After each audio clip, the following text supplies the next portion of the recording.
That's Annie Fenton. Here. Okay. Brian McCullough. Here. Dana Traxel. Here. And I, Kevin McGinnis, am here as well. So before we move to public comment on items on the agenda, I'd like to point out that there was a document that was submitted to the board by the city attorney, Rennis Nushai, and I was hoping that Mr. Nushai could get some clarification on this document. Yeah, if I may, thank you so much, Mr. Chair. Before public comment, I wanted to just address it briefly. Obviously, Ms. Fenn sent us an email just a little prior to the meeting, and in the email she requested, and obviously we can't give too much explanation because of the Open Meetings Act with given those communications. So I wanted to address that. Her, the email said that. She presumed there would be seen revised documents concerning the complaint itself. And I may have misspoken last time, of course. With respect to any complaint that's been filed in this matter, my intention was to simply analyze the complaint as was presented and reduce it down to hopefully the appropriate germane issue before the board, narrowly tailored to your analysis of it that will be forthcoming, obviously. And that's what I did in the document that I presented to you. Hopefully that's helpful to you, but obviously you take it from this point out. The gentleman that filed the complaint, Mr. McDonald, is present. Okay. He's indicated to me that he will, he and I spoke just briefly before this meeting. I told him about, my document and how I understood the issues that he's brought forth to this board. He agreed with me on the concept of that it was the conflict of interest, much like I pointed out to the board, that was the issue at play here before the board. But he will address the board he would like to address the board briefly at public comment and to state that or whatever else. So other than that, obviously, I stand by the document. I know that you received a communication from Mayor Scripture as well. Yes. Prior to this meeting, so the rest is all up to you. I'm happy to answer any questions now or further on as the need may be. Thank you. If there's no questions, then we'll go to public comment.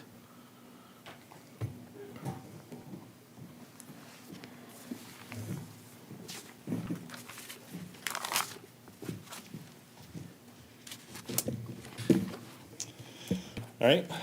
Good evening, board. My name is Ryan McDonald, and I'm the complainant in these cases. I wanted to speak today to help clear up some of the confusion from the last meeting and potentially help narrow down the focus of my complaints. I apologize for the length and broad scope of my complaints, but the purpose was to give the board the facts of the story and the backstory to make a well-informed decision on these cases. At the last meeting, the board determined that all three complaints were somehow linked, and to this I would have to agree to a point. The first two complaints are definitely linked with the same issues and the same violations, but were about two different people. That's why I filed two separate complaints. The third complaint is separate from the first two and took place at a council meeting with information given to the public that is simply not accurate. At the last meeting, the board again determined that the firings of the former city manager and the former DPW superintendent were at the crux of the ethical complaints. I would have to strongly disagree with this determination. The facts of those firings are this.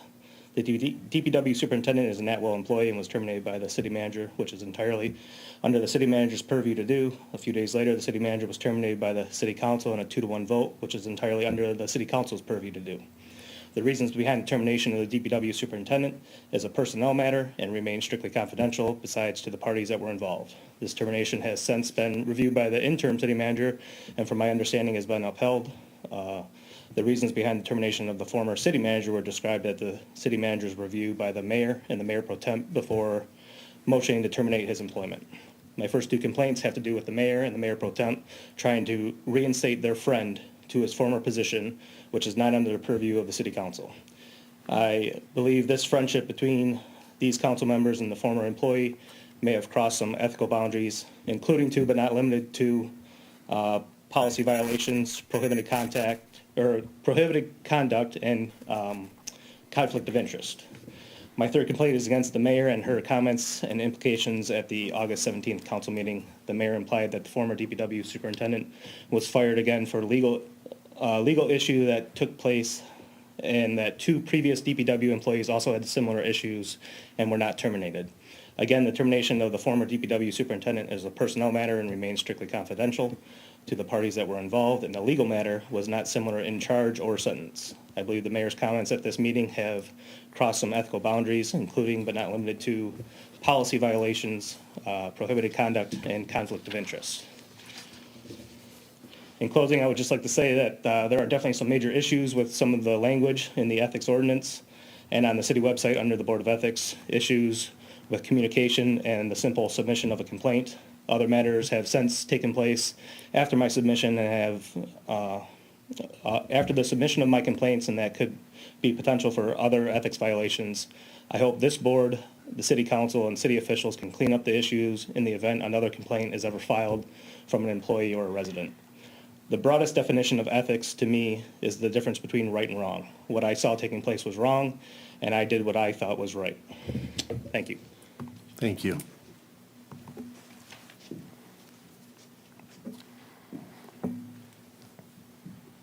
Is there anybody else that would like to make any type of comments? No? Okay. Then at this point, we're going to review and discuss the filed complaints. So there's two. There's a consideration of ethics complaints made against the Mayor Rescripture and the consideration of ethics complaints made against Mayor Pro Tem Louise Sampson.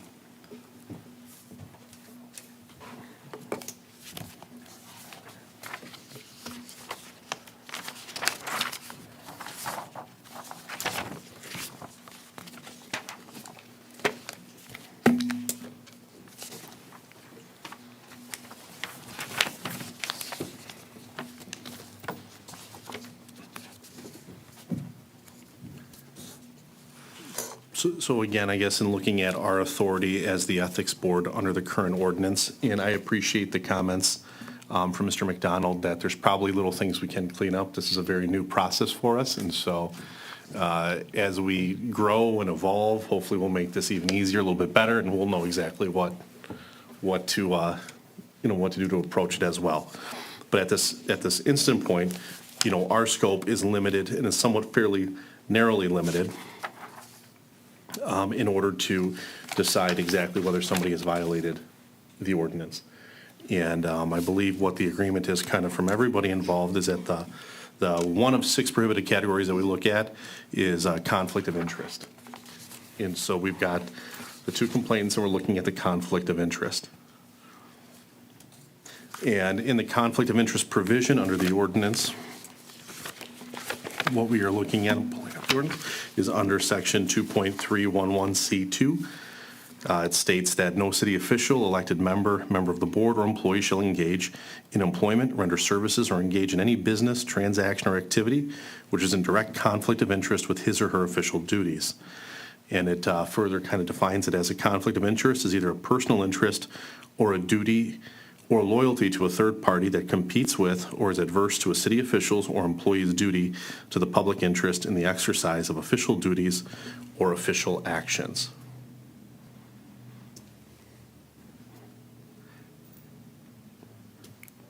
And as such, I believe, again, our scope is narrowed then down to whether these actions violated this specific ordinance section.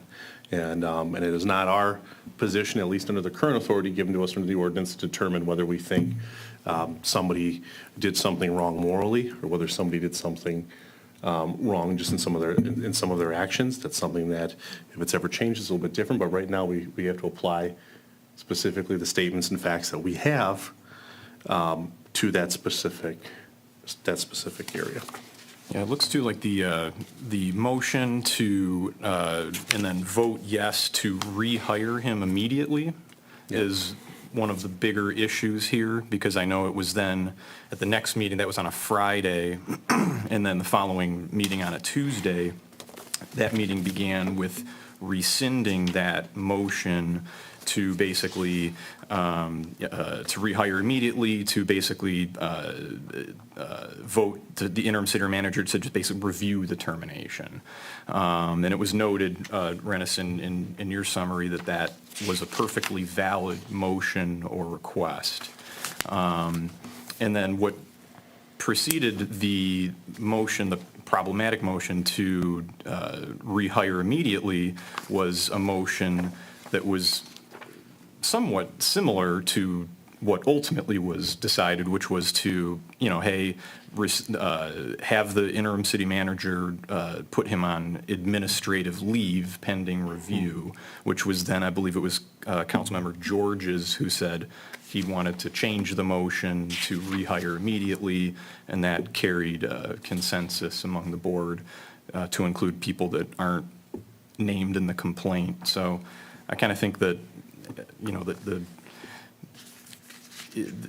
part of this before, and the email that we received, we're allowed to speak about, right? The email that we received today that was sent by. Yeah. Okay. And it's, if I may, with respect to the email, ordinarily, obviously, we would have received something like that ahead of time, it would be part of the entire package. We haven't, so whatever is appropriate as far as the board, you have received it, you reviewed it. You may speak with respect to it. It may make sense to read it. I know it's a little lengthy. It's obviously the board's pleasure, the chair's pleasure. The one thing that I think was missing with maybe just this process in general was, the ability to have both the person, making the complaint as well as the defendant, if you will, both an opportunity to explain themselves, explain their behavior. And I think that this was maybe the first opportunity, and it's a pretty long email, but there is at least an offered explanation of that behavior, which was, hey, we thought that the firing of the superintendent may actually, based on other things that aren't going into specifics here, but actually is putting the city at some kind of financial risk. And that's the explanation for, ultimately, having them, the interim city manager review that termination, which again, it was listed here to be a valid ultimate motion. So anyway. And maybe too, as again, just for clarification, Mr. Nushai, so everybody here would have had an opportunity to witness the entire, or at least review the entire packet except this email, is that correct? Correct. So as painful as it might be, I think maybe it would kind of behoove us to read this into the record, since individuals did not have a chance to actually hear it or receive it or review it. If there's somebody that would like to read it, besides myself, I'm glad to allow them to take the floor to do so. I'll read it so that it's not any one of the four of you. Okay, You can- perfect. So this is, and perhaps it makes sense because I received it as well. Right. So Mayor Scripture sent me this, this letter, I believe sometime yesterday. It says, Mr. Nushai, I reviewed the packet for the upcoming Ethics Board meeting, and I felt it my right and obligation to weigh in on a few of the items raised in the complaint filed against me. If appropriate, I request that you forward my comments to the Ethics Board. And if I may stop for a second, it is appropriate, it is mandated in the ethics ordinance that we do so. First, there's a number of statements in Mr. McDonald's complaint that lack supporting evidence, and I know to be false based on actual documentation. To my mind, they are not germane to the decision of the Ethics Board that the Ethics Board is making. But looking at the bigger picture of how the board should operate over the long haul, I think there are several lessons to be learned here, including the requirement that statements purported to be fact must be accompanied by supporting documentation in order to be considered by the board. It was never the intent for the Ethics Committee to be an investigatory body, and the assumption is that complaints filed are supported by evidence, and that evidence be included with the complaint. It also appears that the intrinsic expectation that a complainant actually read the ordinance and ensure the concerns being raised are properly under the jurisdiction of the Ethics Board may be overly optimistic. A checklist whereby a complainant indicates what component of the ordinance they believe is being violated might be in order. The rules of procedure or the ordinance itself may also want to consider the rights of rebuttal of the accused. And to that end, I would like to speak directly towards the relevant issue regarding council superseding city manager authority in its vote to reinstate Mr. Hodges while reviewing the circumstances of his termination. The board may wish to consider my subsequent actions in its deliberations. At the beginning of the very next meeting of council, before public comment and before any agenda items were addressed, I made a motion to rescind that vote from a prior meeting. I stated the reason why, that upon reflection, I believe council, specifically those of us that voted yes, made a mistake and acted wrongly. After my motion passed, I made a personal apology to the acting city manager on the public record. No ethics complaint had been filed at that time, nor was I aware of anyone had any intent to file a complaint. So that correction and apology was 100% independently made, sincere, and uncoerced. And I'm genuinely at a loss as to what more I could possibly have done to make amends in light of the circumstances. To be human is to err. To be unethical, by the generic definition of the word, is to deny and cover up the error and continue to act inappropriately when one knows better. Context is always important. And while the definition of the roles of council versus city manager in a weak council, strong manager system may seem clear-cut, as with many things, things are rarely so simple. Council, as does the city manager and all appointed officials and paid staff, has the responsibility to act in the best interest of the city. I was and am aware of certain circumstances and certain acts of the former city manager related to his termination of Mr. Hodges that exposed the city to potential financial liability. I did not know if the newly appointed acting city manager was aware of these items. I supported the motion to reinstate Mr. Hodges on administrative leave pending investigation to mitigate those risks while allowing for the acting city manager to review the situation. These risks are currently protected by confidentiality and not yet part of the public record, nor are they a record that I personally have the legal right to share. I rescinded that vote the next meeting. I did not do so because I felt those risks were resolved. I also did not and do not believe it is good governance whereby the only two options the city council has with the city manager is non-interference or termination. There appears no room in these options for city council to prevent the city manager from actions or inactions that have or potentially have a tangible negative effect on the community without resorting to a, quote, nuclear option. Regardless, upon contemplation and the acknowledgement to myself that our imperfect city charter left no room for those gray areas, I acted against what I believed was in the best interest of the city and instead in accordance with the charter and motion to rescind. I am also taking this opportunity to refute the implication that termination of the prior city manager was retaliatory for Mr. Hodges' termination. Mr. Smith's evaluations by council were conducted in accordance with the policy resolution adopted by council before Mr. Smith was hired. Mr. Smith chose to have his evaluations conducted in an open meeting, and therefore the record of both is available for viewing. In those and other regular meetings of council, I was specific in my concerns regarding Mr. Smith's performance or lack thereof.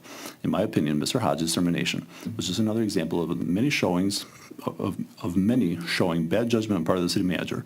But in light of the far more serious performance failures that I outlined both verbally and in writing, and are available as part of the public record, it had no impact on my decision. I think there is ample evidence by my actions in May, long before Mr. Hodges was terminated, that I did not believe the city manager was capable of being successful in the job. I further refute any implication that the participants in this complaint have been retaliated against. What the participants in this complaint fail to understand is that while their right to file such a complaint is indisputable, the methods they outline for gathering their evidence has implications separate from the complaint itself. In short, the ends are not presumed to justify the means, and being held accountable for one's actions when those actions are inconsistent with reasonable laws, rules, and policies and standards of behavior is not prima facie evidence of retaliation. By Mr. McDonald's own account, while on official paid duty and using city equipment, he conducted surveillance activities of residents, co-workers, and city officials in behavior uncomfortably similar to stalking. Unless he was authorized by a city official to conduct an ethics investigation or any investigation, he used city resources for activities unrelated to his job duties. And lest anyone negate the significance of that, imagine if the target of his concerns were instead young and pretty, a person of color, or a financially insecure person who might have concerns over their lack of ability to defend themselves. It is his use of city resources in his activities that creates the issue. Similarly, the participation of law enforcement officials in surveilling and reporting on the public or private activity of individuals without official sanction may not be illegal, but it could easily be viewed as an insidious method of intimidation and an abuse of power. In short, such behavior unchecked puts the city's credibility at risk. If nothing else, this exposes a need for training on appropriate use of city's resources by an employee and a reminder of the higher duty certain positions have to avoid the perception of abuse of power. What this complaint also illustrates is that Mr. McDonald and certain other individuals fail to understand what is meant by transparency. proactive disclosure, and the availability of public records on how officials conduct the public's business and spend taxpayer money is transparency. Expecting City Hall and Council to operate as if it is the Truman Show is not. Not every record is public record, then or later, and there are certain rights and obligations to the city and to individuals that the law protects from indiscriminate disclosure and are not superseded by the public's right to transparency. For example, there are confidentiality requirements in many personnel matters. In the famous words of Len Upton, the right to criticize government is also an obligation to know what you're talking about. This ethics board is a direct result of my lawsuit against the City Council, seated from 2016 to 2018 for violations of the Open Meetings Act, and speaks to 2-311C3 of the ordinance regarding accountability. In a number of public meetings in that timeframe, I expressed concern regarding what I believe were failures, and I believe those failures were detrimental to the city. When the city remained unresponsive, I took extensive research and documentation and secured an attorney who, upon reviewing my evidence, agreed to take my case pro bono, no cost to me regardless of outcome. No attorney takes a pro bono case unless they believe that there is convincing evidence to win. At any point during that process, City Council could have ended the suit and addressed my concerns by simply admitting their mistake, apologizing, and implementing improved procedures to ensure that the behavior ceased. Unfortunately, it took a whistleblower identifying additional violations that convinced council to settle. The costs council agreed to pay for were 100% attorney fees. And while settlement did not include an admission of guilt, the terms of the settlement were, at the very least, a tacit acknowledgement by council that there were significant deficiencies in procedures that made it difficult to defend against the allegations. In settlement, no council member was fined, and I neither asked for nor received any financial benefit. Rather, they agreed to create and implement policies and procedures to improve transparency and OMA compliance, for whistleblower protections, and for ethics board to be formed, and in short, to do better. Yet 2 years later, I'm still fighting for the city to fully meet obligations of that settlement. One thing that has been implemented, however, is this ethics board. If an ethics board such as this existed at the time, a body capable of holding officials accountable to conducting government affairs in open, efficient, fair, and honorable manner, it is almost certain a lawsuit could have been avoided. A review of the evidence by a board of ethics almost certainly would have led to a similar result with an advisory opinion as allowed for under the ordinance for improvements to policies and procedures, and would improve transparency and the OMA compliance, which in turn could have occurred without the costs associated with the litigation. To my mind, the existence of this board is an achievement for which I can both take credit and be proud. While I correctly question Mr. McDonald's methods, I wholeheartedly support his right and ability to petition this board with the concerns and considerate evidence of the value of having a board of ethics in Clawson. Yes, we are learning there are improvements that should be made in both the language of the ordinance and the current procedures, but irrespective of the board's decision on the issue before it and its impact on me, I will not waver in my belief that such an ethics board is an essential component of a healthy municipal government, and I'm thankful for the residents that stepped up to serve. Sincerely, Reese Scripture. Thank you. Thank you. After kind of going through all of that, there's just kind of a couple comments I kind of wanted to make or kind of discuss, because again, we've heard a little bit from the different sides. I know right now we're still, again, hopefully trying to improve our process and submitting kind of complaints and documents, and I do feel that, Mr. McDonald did submit a complaint. He did submit materials, with that complaint. While we are not an investigative body or anything, it's not necessarily always fully clear as to what's considered, admissible evidence in a legal sense versus what we're looking for. So I just wanted to point out that he did submit documents. He submitted some photos. He submitted some information for us to be able to consider and take kind of, I think, under our weight for that decision. The other thing as well is there is some dicta about whether or not he was conducting surveillance or anything like that.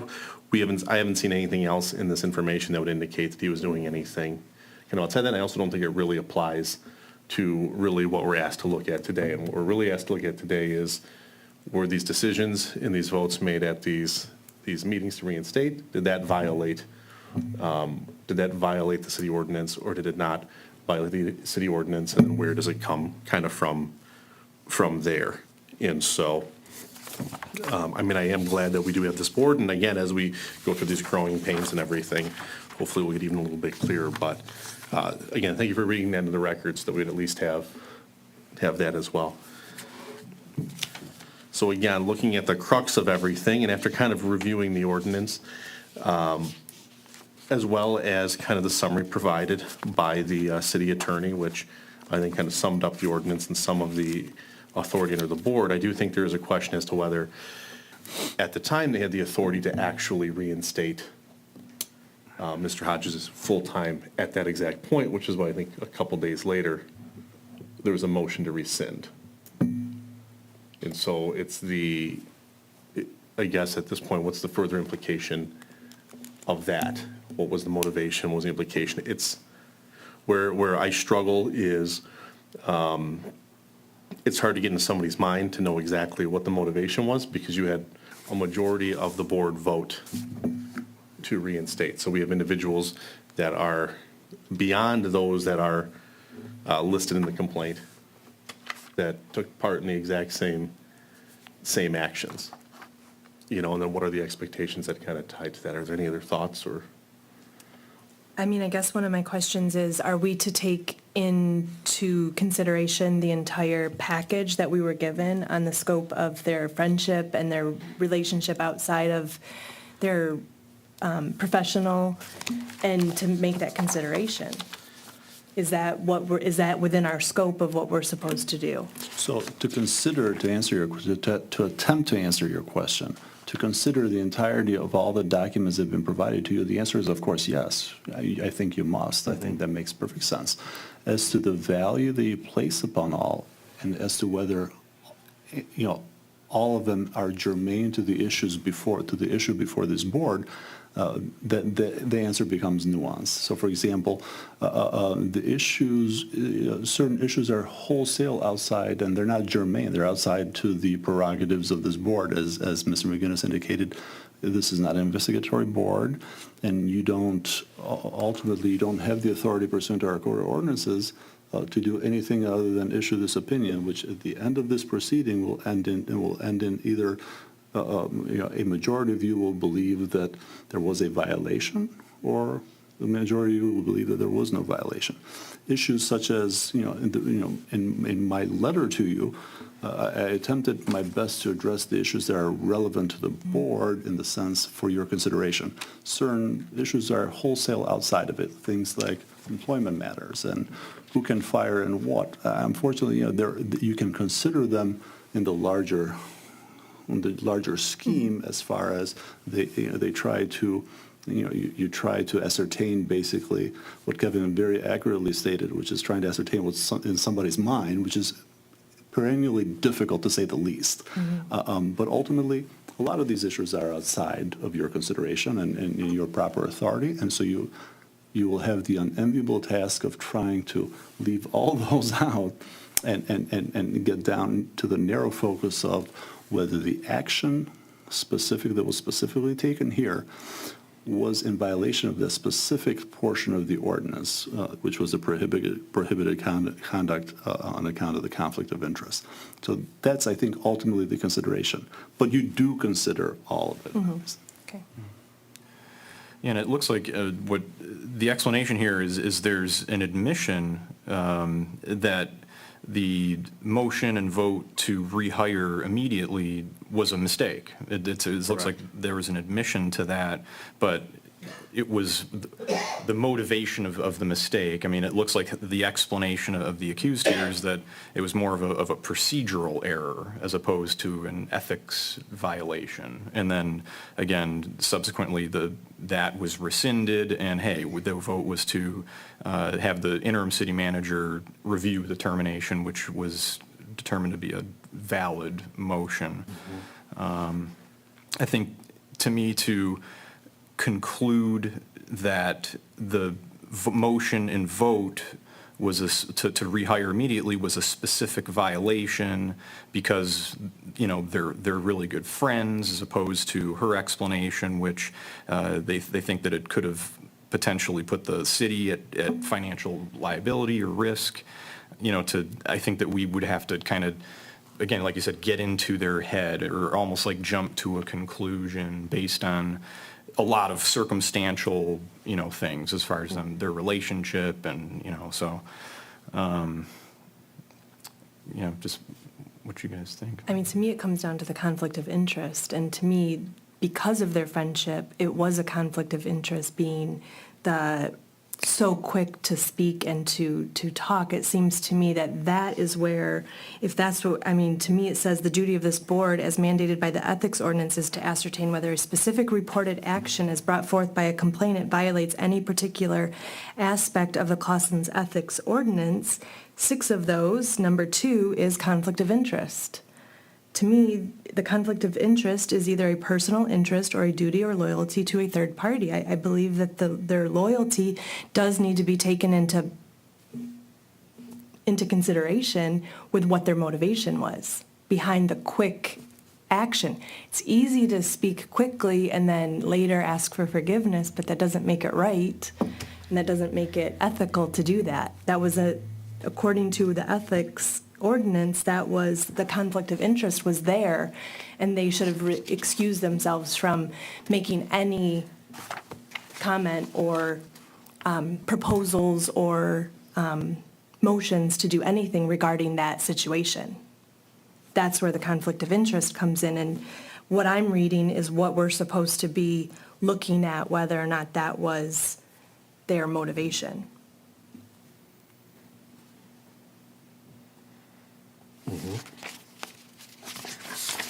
Yeah, I mean, and that's the kind of thing where is it conclusive, or, I think that's the issue is, the explanation is, again, that, she's offering, hey, this is why I did it, as far as to protect the city. Well, and it the day wasn't before because- the ethics board is deciding, that's a little easy to do as well.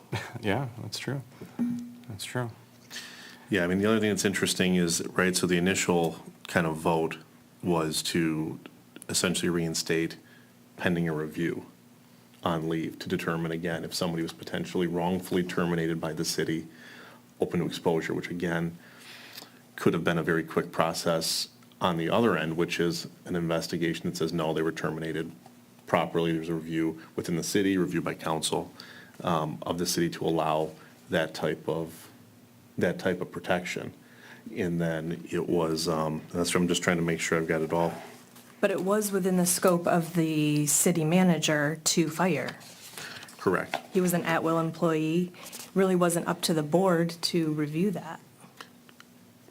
Correct. Can I ask, what Yes. is the status of that investigation? And what's the status of employment for the DPW supervisor? So investigation, if I may, is probably the incorrect term. The review that the city manager did, he concluded their review, and Mr. Hodges has not returned to work. He has not returned to work? He has not. Okay.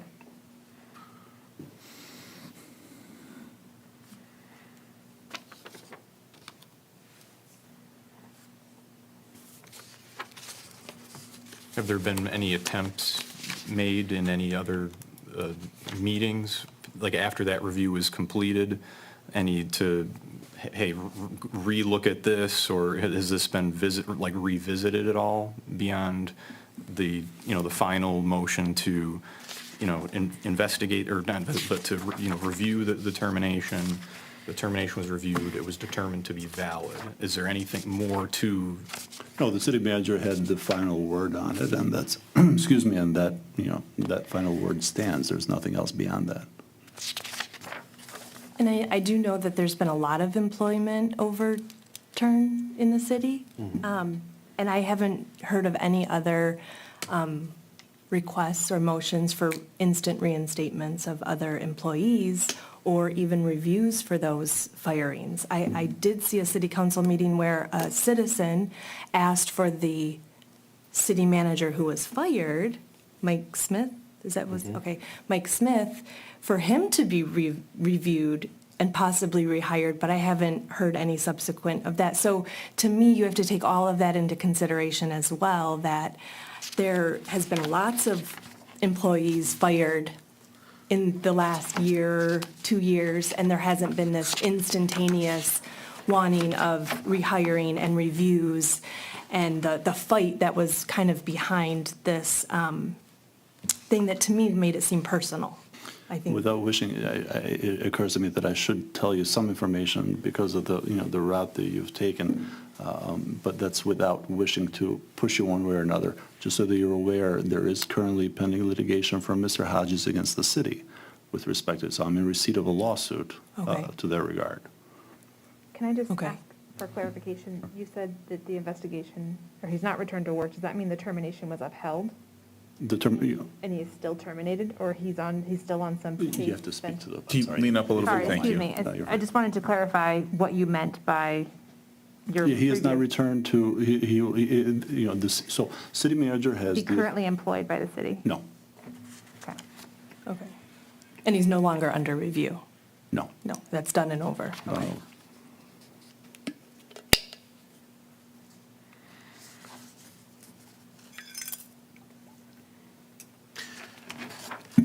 I think just what's difficult for me is that,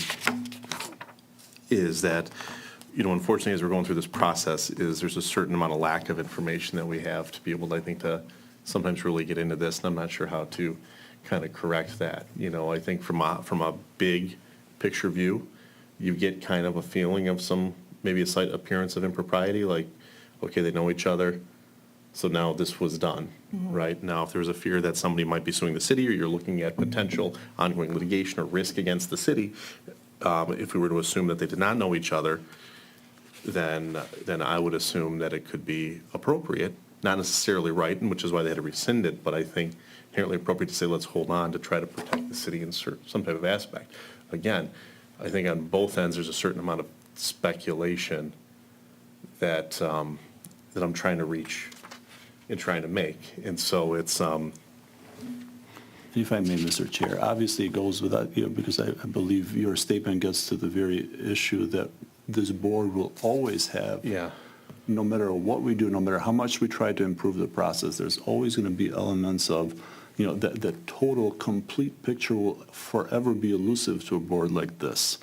And so I think that's why, and it's not easy to do, obviously, for the four of you, but, narrowing down to the specific facts that are presented to you with a specific provision, and then, of course, maintaining, keeping in mind the standard, that you must carry, obviously, when judging these facts. That is a preponderance of the evidence, which is, obviously, us attorneys, we deal with that concept every day, but the best way to explain it is you got to clear that midline, right? The middle of the field is like 51% or more is the standard by which you're judging these facts.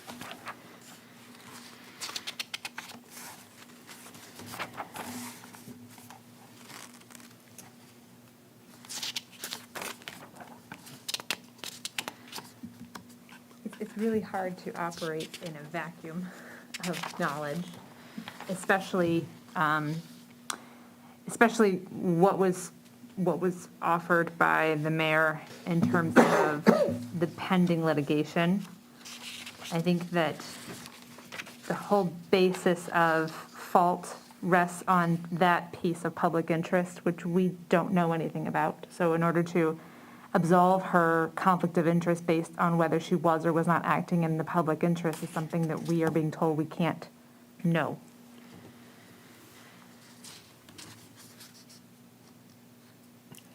correct. And I'm not sure what to do with that. I mean, I have personal feelings about how I feel, but how are we supposed to weigh? Like, I don't know how helpful this is in any way, because I think it just adds smoke and mirrors to the situation. And I just want to state publicly that I think that it was inappropriate for the mayor to effectively lodge an ethics complaint by email. And I would encourage her, if she has real concerns about the complainant, to lodge a formal complaint and go through the process as requested. I think that was inappropriate. And I think that if you're saying it's allowed by the ordinance for us, and a duty for us to review this information and share this information, I think that should not have been included. And that should be the subject of another ethics complaint if there is concern and there is evidence for it. Yeah, if I may, and I'm not It's not my wish to take any side in this whatsoever, but it is permitted by the ordinance. It is presumed that it would happen, and you must consider it appropriately so. But I understand. But I everything believe you- that- Yep, I understand everything you said. I just had to. Taking advantage of that in then bringing in not just her own defense and explanation, but then bringing allegations against somebody else. Almost muddying the waters of what we're supposed to be here to do our job. Yeah, which is why I tried to make it clear too after we read it, that a lot of that stuff, while it's there, again, the crux of our issue tonight that we're here to decide has nothing really to do with the complainant, other than, I mean, he raised the complaint, but this has nothing to do about any of his actions. It's 100% what we're looking at is the actions first of the mayor, and then second, the actions of the mayor pro temp. You know, so we have to look kind of on both of those levels. One of the things that's just concerning again to me is that we have essentially, again, multiple board members vote to reinstate somebody when it's outside their authority. And so again, I mean, I'm a little concerned about, again, a full familiarity with even the actual rules, scope of authority that they have, that kind of falls within that. You know, and again, I know it's hard because it's the intent is the hard part. And I guess that's again where I keep coming back to. It's something can feel wrong and can look kind of wrong.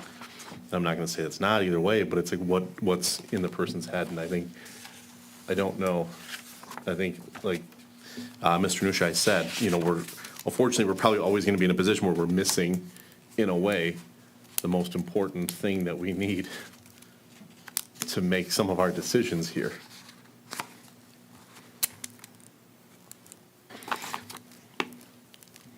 Let's see. I think too, I understand that the mayor is making an admission of sorts in this email and then stating that she is apologetic for her actions, but I don't know that that absolves her from the violation. And I think we need to be clear about that as well. You're right.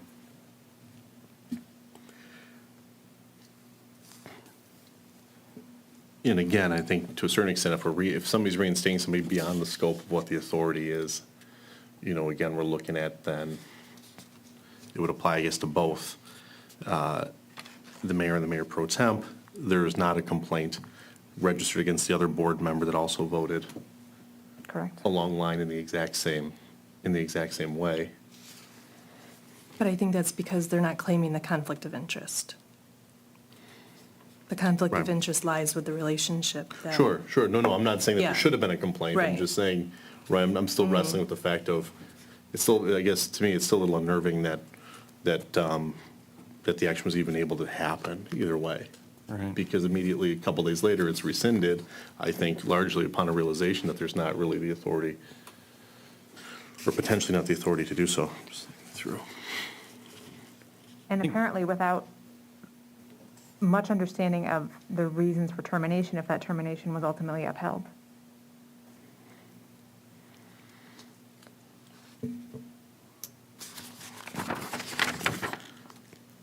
So just some clarification purpose. So for today, once we kind of figure out we're going through all of this, are we supposed to issue an actual written opinion coming No, from all of us, or how is this? I imagine that, so the options before the board are Right. to either issue a written opinion, but I think what makes sense, because obviously, we're encumbered by the Open Meetings Act. Correct. Which means that any such opinion will be cumbersome, to say the least, in the sense that we're going to have to sit here and pontificate out loud, as Yeah. you would, for a copious amount of time, for me to take copious notes along with our esteemed city clerk, and then come back at the second meeting where we could offer you those, an opinion that hopefully will jive with those thoughts that you may have. So I imagine that for most issues that will be presented to this board now and in the future, the choice that I would recommend you take is that you simply have a vote. You have a vote on the matter, and then it's just an up or down vote as to whether you find that, that there's been a violation of the ethics ordinance pursuant to the complaint that was filed against the specific person that was filed. And if the vote comes up back at, in this case, for example, 3-1 or 4-0 that there is, then that's it. The vote stands and we move forward. If in the alternative it doesn't, the vote stands, you move forward. And there'll be, your vote is your statement with respect to what you believe. Okay. Does anybody have any more comments right now on the board here just about, or questions about the Mayor Reese scripture and her actions before we, because we can look and discuss as well. I have a question, and Yeah. it is for both, but I just want to understand the definition of conflict of interest as it appears in the ordinance. Is that addressed in the conflict of interest form that our board members and city council folks sign regarding to personal relationships? Because I know most of the conflict of interest forms I've filled out are about business and potential profit. They're not about personal relationships. And so I just wondered if that's something we should think about as well. Nothing, and you will quote me, but I don't want you to quote me, but I don't believe that I don't think, because I had to sign that form much like every other employee in the city. Yeah. I don't believe that we signed something specifically. The forms of the boards, if you recall, was presented and adopted by City Manager Smith, do have, are specific in nature, are the ones that you've seen here reflected by this particular complaint. But I don't believe there's anything in specific, acknowledging the specific statement of the ordinance. That said, the statement of the ordinance, is the law, for what it's worth, is the law of the city. So we don't ask our city council members or board members to sign a conflict of interest form? We have a conflict of interest. I wonder if I'm understanding. Form, Yeah, we have a I should say. disclosure form, yeah, precisely. But not a specific one that deals, for example, with those, itemized, gifts, 2.32E1 or preferential treatment or use of information. We don't have that. Nobody signs that ordinance, so to speak. Right, not the ordinance, but that's what I mean. Is there anything in the existing disclosure form that discusses personal relationships? I will look it up. You may not know that. I don't know on top of my head. No, that I want makes- that's people to actually know very what the good. definition of I conflict of interest don't believe is. so, but I will verify. To your point earlier, we have to take morality out, and I think a lot of us understand the personal relationships as being part of the morality piece of conflict of Right. interest, but when we talk really about the definition of conflict of interest, often it's based on, do you intend to profit off of something, Right. which is different. And that's usually how those forms are created and structured. Do you have a business or a contractual conflict of interest? Yeah, and in this case, is the actions taken by a person, are they showing a duty or loyalty to a third party that's essentially competes or is adverse to their duty to the public interest, or in the exercise of their official duties or official actions? It's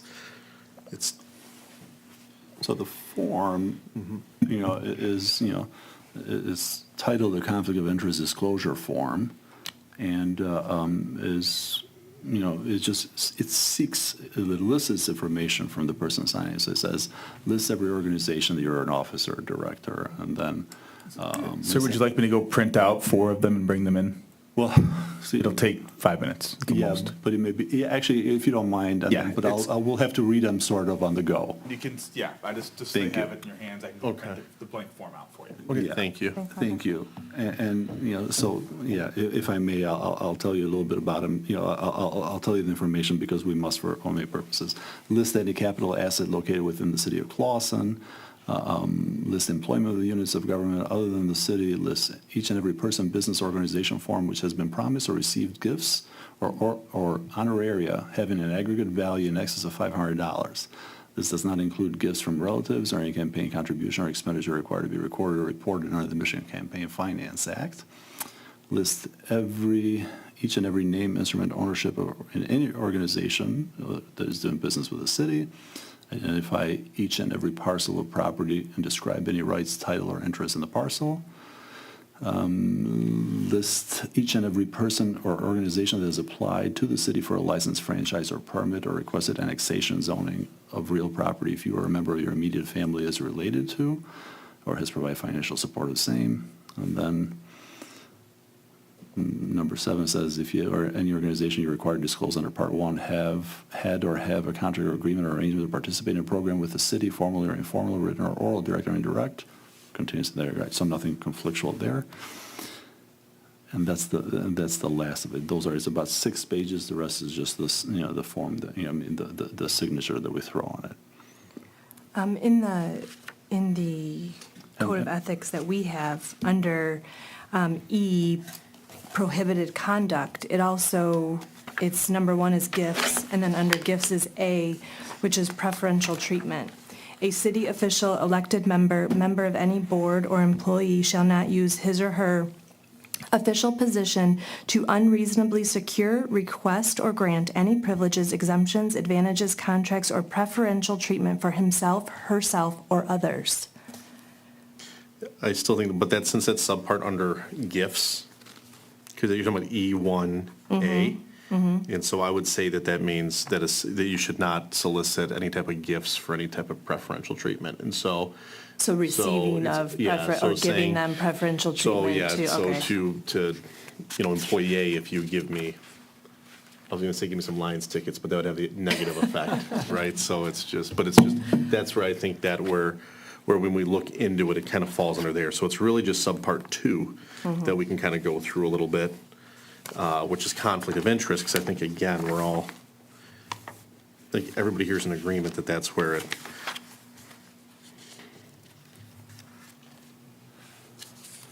I know this is very dry for all of you that are sitting here, but we're actually trying to, we're trying to take this as seriously as we can and really walk through this and look through this, and so, thank you for. I do think, it's worth noting that, the original motion was made by one of the people named in the complaint, which was, again, not to rehire immediately, but it was to, put them on administrative leave pending a review, which is pretty close to what was ultimately amended and then done. And then what in between that was the motion to rehire immediately. That was supported by both people named in the complaint, but that was also someone else's motion, and it also received the support of others not named. Again, what their reasoning for voting that way or motioning that way isn't something really at issue, but they did do it. And so there might be more to the reasoning behind it besides a simple conflict of interest with these two. I think, and as you noted here too, is that ultimately it was rescinded, and then to rehire him and to basically, hey, let's have a review of this. The review was completed, the termination was upheld, and I haven't heard of any action taken by these people to try to, save their friend's job or anything beyond that. So I think that just the timing of that, if I have to, look at just the evidence of that, I struggle with coming to the conclusion that, that, again, they shouldn't have done it from a procedural standpoint, but to say that was done from a conflict of interest motivation, I don't know that the evidence supports that personally, but I'm not ready to make a vote yet. I'm just saying that's kind of where I stand. Right. If I may interject. Taking everything else into consideration with, the relationship and the complaint as well, for sure. Absolutely. If I may interject for a second, just because of, sorry, I keep chiming in with respect to the OMA. Thank you to our, August, our city clerk. He provided you, obviously, with a copy of our conflict of interest disclosure requirements. And this is a form that, this board has adopted some time ago. It's available online. Obviously, anybody that's, observing this may view it online, and it has all the things. That's the form that I identified just a second ago.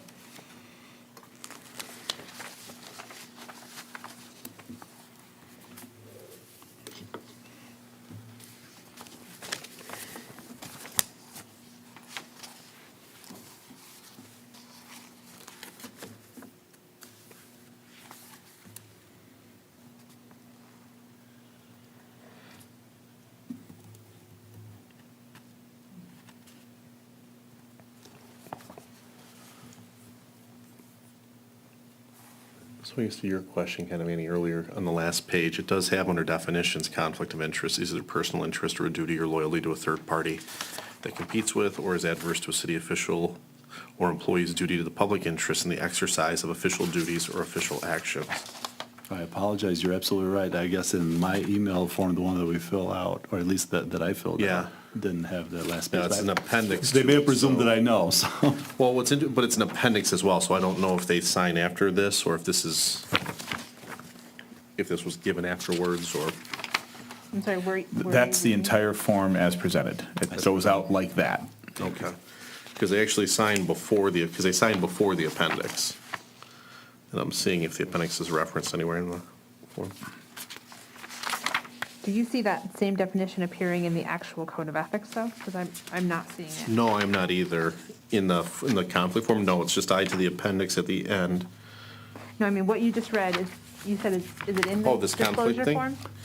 Yeah, Where did you so get that from? this, I think the language is lifted wholesale from the code of ethics. yeah, the language, because it's right here. So conflict of interest under 2.311D3 is either a personal interest or a duty or loyalty to a third party that competes with or is adverse to a city official's or employee's duty to the public interest in the exercise of official duties or official actions. So that's out of I here. see that in Rennis's notes, but I don't see it in Exhibit 4. Let me see, in the full code of ethics. 2.311D3. Hold on. Is it on the very, very back page? If you flip it over. Right here, it's on, it's under D3 here. Yeah, D3. Yeah, so you can see under definition section, D3, conflict of interest. This would be basically it's the first page of I Exhibit 4. see, okay. Yeah, So it's not under conflict, it's not part of conflict of interest. no, it's a definition section of it. Okay. But yeah, to create it as a defined term.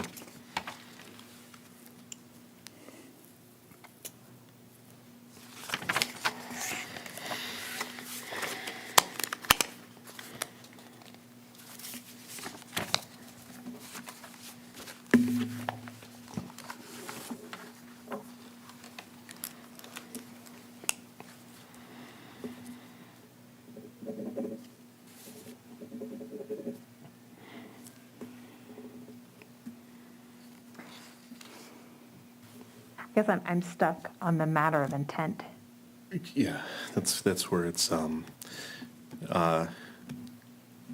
Mr. Nushai, I don't know if you can answer this or not, or if, again, if this is outside the purview, we're allowed to ask for any clarification. You had mentioned that there is pending litigation.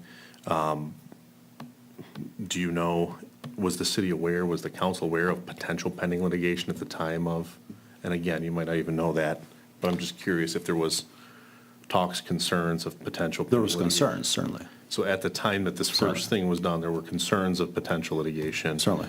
Involving this individual. Certainly. I can speak to that. Yeah, there was concern. Obviously, but above it, beyond that is difficult. Sure, Anything sure. else would be speculation.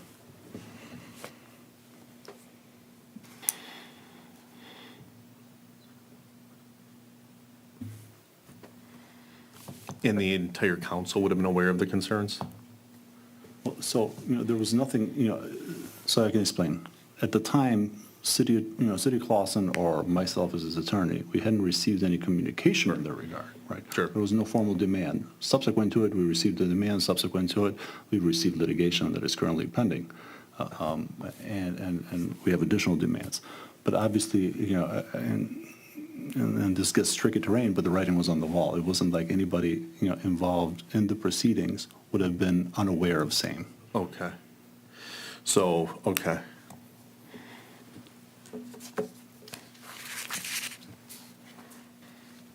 Any other questions or comments by?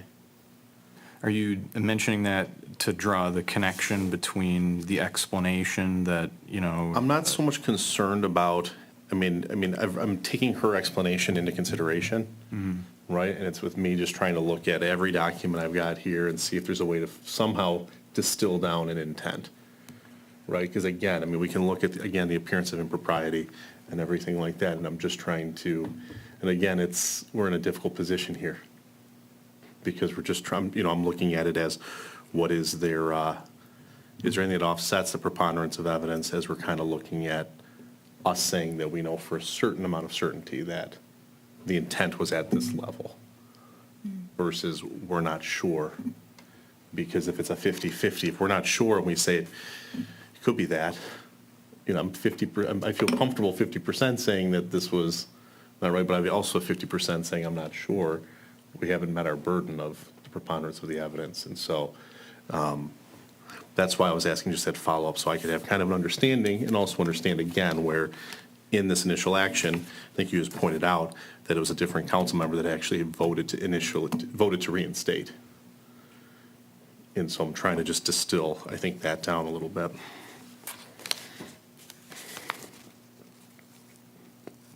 I'm not sure that it makes it better or worse if they thought that he was going to sue us, that they would want to reinstate him just for that fact alone even. I mean, that doesn't make it the right decision, or neither here nor there, really.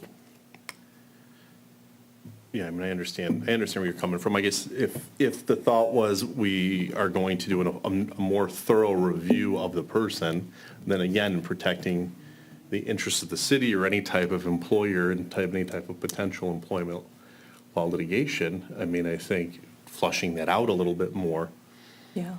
and seeing, because unfortunately, sometimes people act rash on all ends, even in termination sometimes, even if somebody potentially ultimately should be upheld, sometimes people still act rash in that decision, and then once you look at it, you say, wait a minute, now that we've actually looked at it, I don't know in this specific, because we don't have the file, that's not in front of us. Right.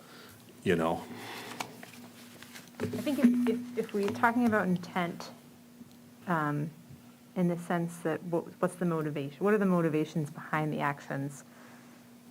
What the mayor has put forward was concerns about liability. That liability stands regardless of what they did. Sure, it And so stands, it stands now subsequent, correct. It does. And so that leaves me wondering, what was the point of those actions? I mean, that person could sue the city at any time, whether they were employed or not employed. And the results of that actually feels more incriminating to me, that you would almost dangle an offer of employment to avoid liability. That is more problematic than going through the process of letting someone go and reviewing that termination and letting that play out. I think that is more incriminating than not acting. Yeah, I mean, I think flushing out the situation as to was, again, looking at the details of the termination, right? So at this specific instant, the person had been terminated. And the initial motion brought was to reinstate while the person's on leave, to do, again, a full review of essentially, was this a proper potentially termination, and then potentially upholding it or not upholding it. But I also agree with you. I mean, If the termination, maybe I'm misunderstanding this, but if the position is an at-will position, then, well, I don't see that is a burden of proof for the person who's been terminated, right? Not for the city. So if that person wanted to then come and say, this is unlawful termination, that is a mountain that person has to climb to prove that. correct. And it's very, very hard to prove. And so what I'm seeing on this is about relating to this termination of Mr. Hodges that exposed the city to potential financial liability. That's a stretch for me, that would be acting in the public interest of a potential situation which requires a whole lot of proof and litigation to actually impact the city. So if the intent was around the public interest of the city and not getting to a point of being financially liable to Mr. Hodges and whatever his complaints were, there's a whole lot of distance between here and there. And those decisions were made very, very quickly and without a lot of consultation. And so for me, that brings that question, is that really the intent behind those actions? Or is the intent more related to personal interest and conflict of interest in those personal relationships? Yeah. It's hard to read into the motivation. Could it be, hey, this person has a lawsuit against the city, and then our city manager goes and fires this person. We don't really know why, and maybe she fears that that move is now putting the city at even greater liability, and that's why it was determined to, hey, let's, rescind that decision and then have the interim city manager, review the termination. And again, maybe it seems like that seems to be what she's saying was the motivation, but then was the motivation that they're just good friends, or, and Right. again, how do you conclude which way? Right, because it could be if they rehired him, then he wouldn't ever file a lawsuit, because he got his job back. So what's the point of a lawsuit if he's got his job back? Everybody's happy.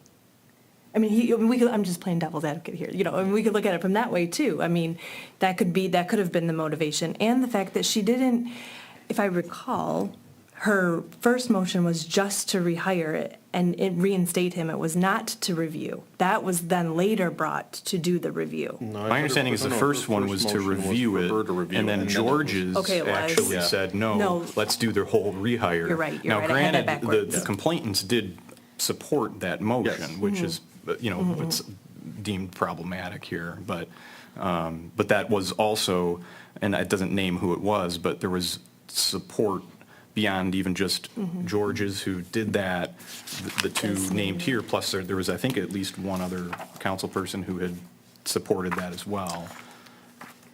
And again, I don't know what their motivation was, and could their motivation, could there be dual motivations? I mean,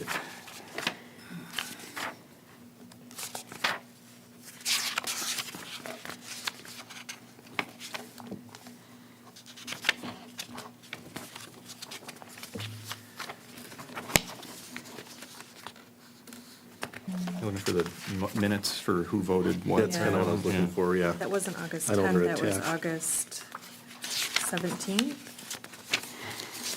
Was the 13th, I thought.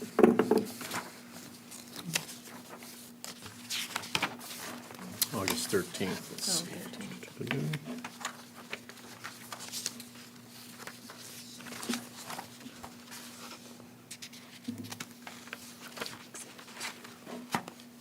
Motion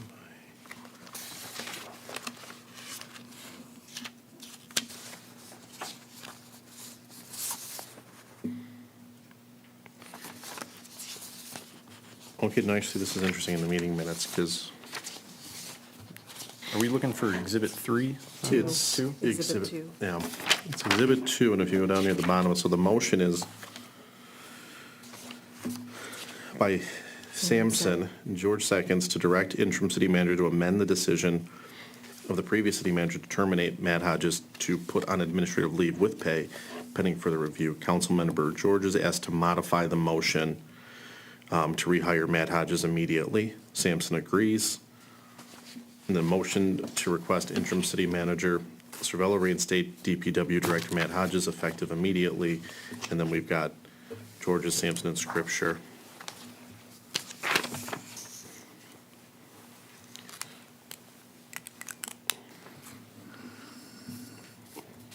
So again, I guess to clarify and correct our point as we've been discussing, as we've been going through all of this, is it was actually Sampson that raised that first motion to review. And at that point, it was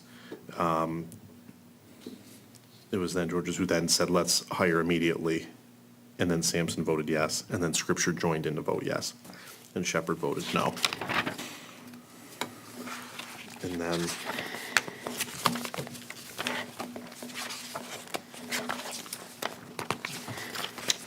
I could probably find that on YouTube and play that whole interaction.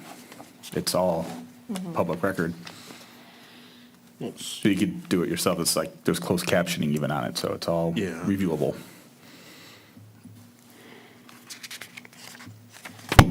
oops, sorry.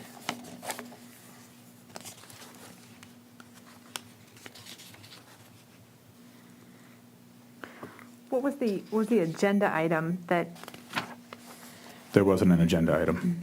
And then on the second It here. was brought up under new business. They just brought it up. Yeah, that was on the. It's not uncommon. Yeah, the second one was brought up at the end, and that was brought up by the mayor to rescind the motion. And George seconds that, and then everybody voted yes. Are you on exhibit 3 now? Yeah. Yeah. And then there was a motion by the mayor to request an interim city manager to review the termination and report to council. So again, that's without reinstating him.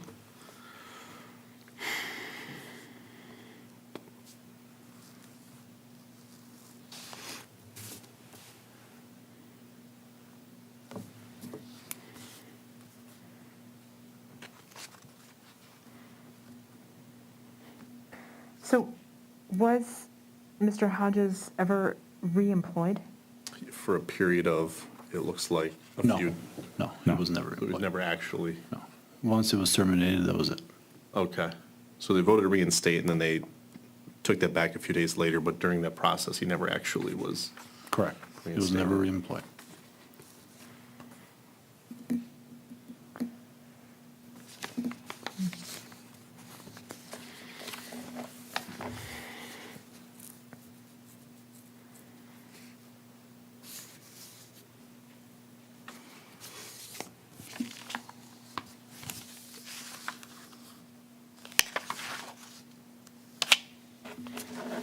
Okay, so then I guess for clarifications, on the very first date, it was Sampson that brought the motion first to reinstate while on leave. Pending review. Yep, and review on leave, and then George is the one who then wanted immediate reinstatement. And then the vote, yes votes were Sampson, George's, and Scripture. And then a couple days later, which was not part of the agenda, but it was just a motion that was raised, just kind of, I guess, right at the end, I without think any, right at the start of the meeting. It right at the was- start, okay. Not that it would really matter. No, it's, Format is not that important to the councils. They can tend to do it when they want. so then it was brought by Scripture to rescind.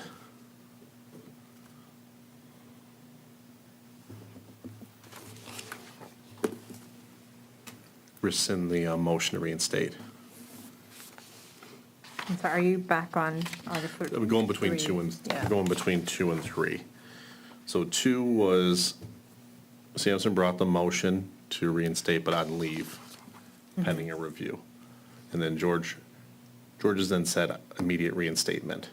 And then Sampson, George's, and Scripture voted yes on that. So then he was immediately reinstated, and then we go to the next. So what's the mayor's role then in reinstatement? In the first one, it's only that she voted yes, so she did not bring the motion nor make the request for permanent reinstatement. Okay. And then on the second date, for the next meeting, the mayor brought the motion to rescind that prior motion. Reinstating.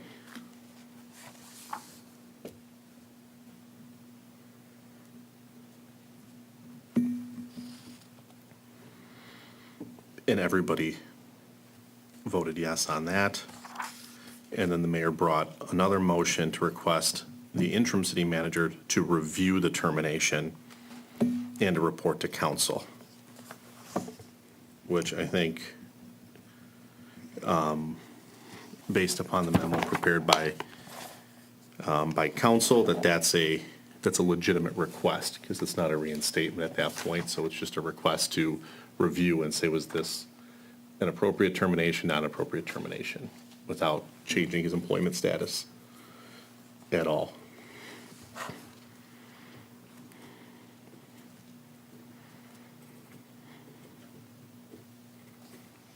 I'm sorry, can you say one more time, the mayor's role, So in the very first one, this is the 10th? so let's go to the 10th. On the 10th, Sampson brought the motion to reinstate Hodges, but on leave pending kind of a review. Okay, and she second, And then, okay. nope, then George's then went to second it, but instead basically restated it so that it's an immediate rehire. And then when it was put to vote, Sampson, Georges, and the mayor voted yes. That wasn't on the 10th, though. That must have been. Was it not the 10th one? The 13th. Or the 13th, I'm sorry, I'm one day off. The 13th one. Yes, hold on, between my exhibits here. You're right, I'm sorry, the So the 10th 13th was- and the The 17th are 10th the two. was the termination of Michael Smith. That's correct. Okay. That's correct. So the 13th is the first one involving, first one involving Hodges, which is really what's at issue. And then on the 17th,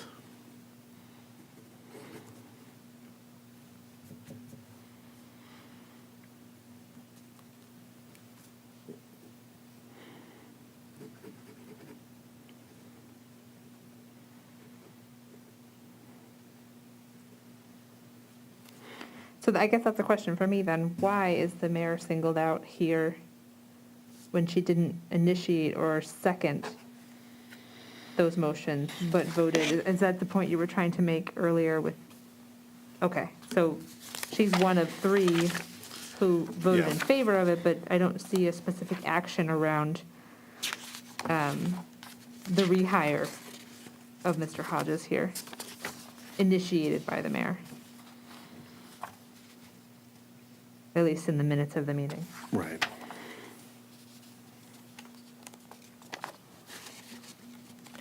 That's why I asked at the beginning of the clarification of, do we take everything into account, Right. considering the Yeah. whole, Yeah. spectrum of the relationship and the everything? Or are we just looking at specifically, like, these type of factual, on paper type things? Yeah.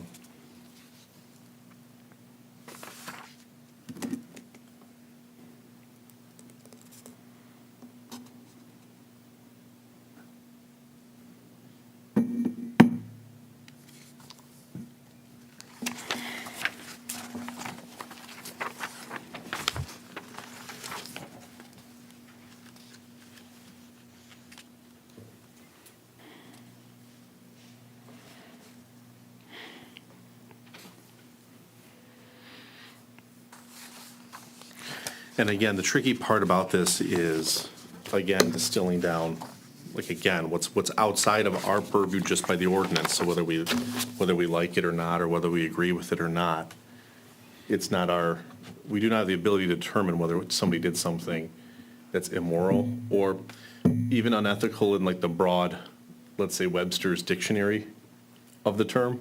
We're confined, we're confined just by the ordinance. And, if at any point, our powers are expanded, it has to be done through that. And I think that's always the hardest part, is kind of taking out the personal aspect of this, because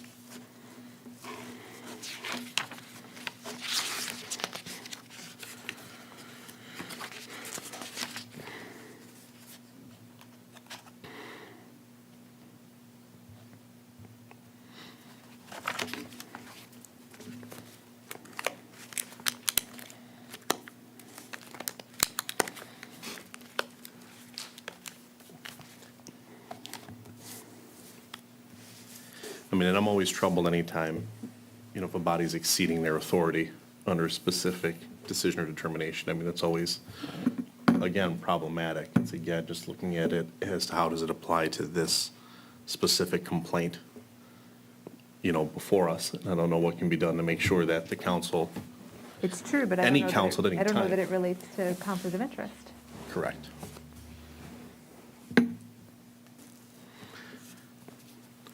Any other comments or questions or thoughts or? I don't, I looked at the stuff pretty closely beforehand, and Yeah.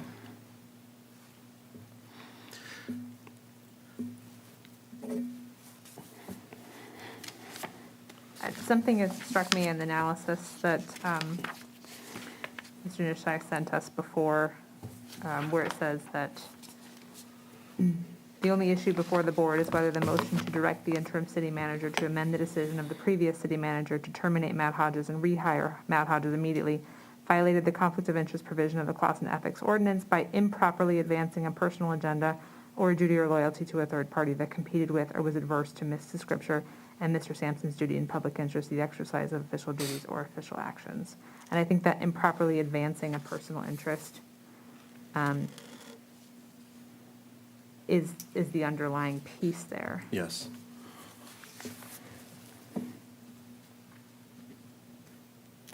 Because I don't think that the mayor crossed the threshold of providing evidence to say that her actions were only guided by this concern about liability towards the city. That, for me, that didn't happen in the letter. There was a reason, but it didn't explain to me that was the only reason for the actions, and it doesn't exclude the relationships that were and are maintained with the Sure. affected parties. Sure. And again, that's always going to be the difficulty, especially I think in a town this size, as people get to know each other and start seeing each other more and more, figuring out again at what point is it crossing that threshold? What was the motivation specifically for that or not for that? Or again, motivation could have been for that, but do we have before us enough evidence to say that it's more likely than not that the sole reason why this person was rehired was due to advancing a personal interest and relationship? Because it seems like the initial thoughts or intent by both named was to do a review, not necessarily to rehire, even though they did ultimately They did. vote for that. Correct. But that was, the thought of doing that was motioned by someone who's not even part of this. So is that conclusive? I don't think so, but, it's, it needs to be considered. I mean, as far as trying to figure out what their motivation would be, well, it seems like their inclinations were to have it reviewed, which was what happened first, and then what ultimately happened on Correct. Tuesday, the 17th. What does our charter say about a quorum for city council? 3 of the 5. The initial motion passed to terminate Mike Smith with 2 ayes and 1 nay. Yeah, that's that contingency in the chart that says only members elect can vote, and Mr. Georges and Mr. Shepherd were appointed, so they were not allowed to vote in terms of dismissing the city manager. So how would they have had a quorum to do that, though? That doesn't apply It doesn't in that case.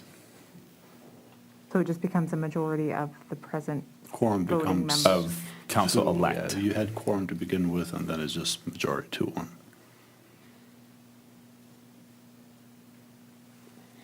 But they can make motions? They can make motions even though they're not appointed? I mean, even though they're not, That is the only thing in charter. That's the one thing but they can do, okay. that is they're prohibited from participating in.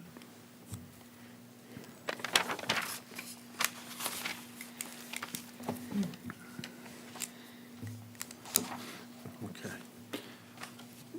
If I may, just as I'm hearing, obviously you're nearing closer to the end of your deliberations. Just a brief reminder, I know some of you are in our boards and obviously would know in case you're not. Anybody can make a motion, obviously the chair as well. Motion would need to be seconded.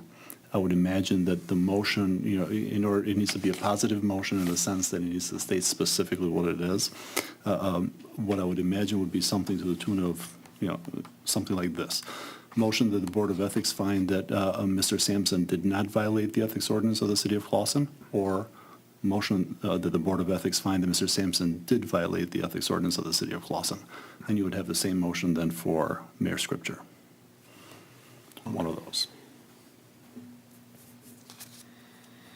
Sorry, I have one more question about governance here. So the non-elected members couldn't vote per the charter on August 10th, but they could vote on August 13th? But the chart, If this is what it Correct. says in the minutes here, non-elected members, Shepherd and Georges cannot vote per charter. That was on August 10th, Per but on charter, is that what it says? Per charter, okay. Per charter, Sorry. yes, sorry. That's a correct statement. So, Yes. the charter has this provision, and it's found in most charters, I think, where it says only members elect, when it comes to the termination of the city manager, only that specific issue, only members elect may vote. That leaves members who are appointed, and we just so happen to have at that particular moment in time, have two members that were appointed at the board, those who could not vote on that specific issue, and only that specific issue. Otherwise, they are perfectly, capable of voting on any other issue that council sees before it. But that doesn't also relate to hiring, No, just termination. just termination of the city manager, that specific issue.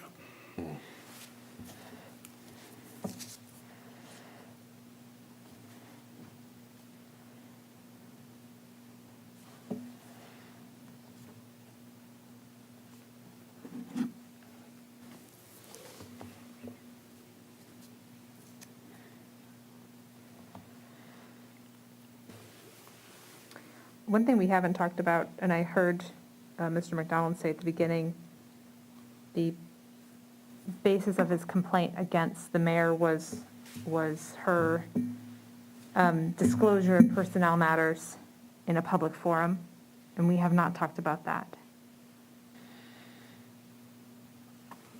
And it doesn't appear in the analysis either.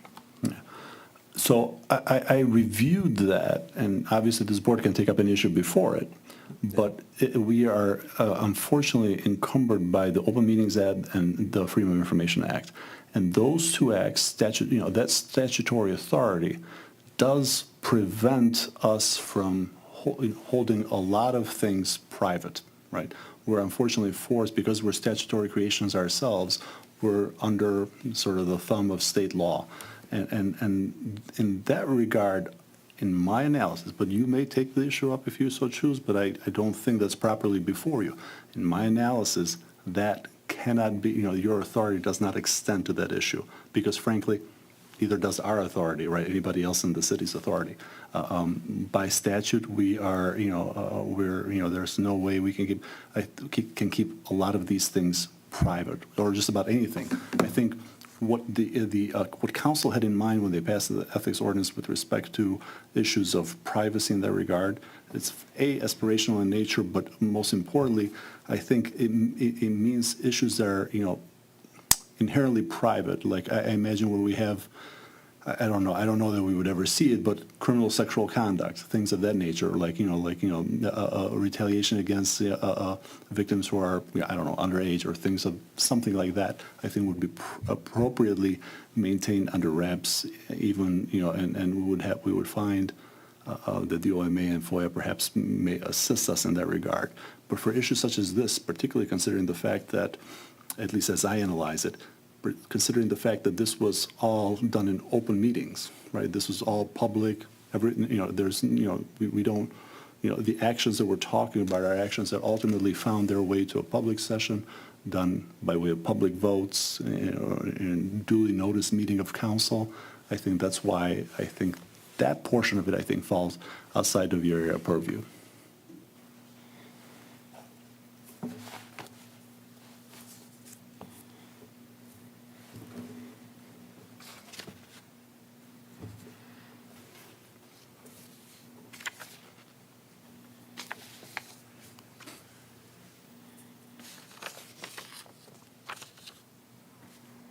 I'm just trying to make sure we are responding to the complaints as presented.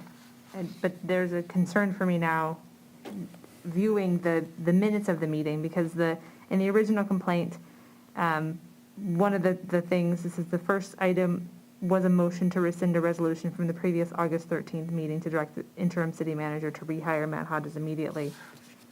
And isn't it true that the mayor did not make that motion?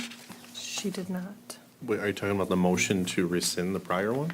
Oh, She did make that one, she did, motion, yeah. yes. Yeah, that's the,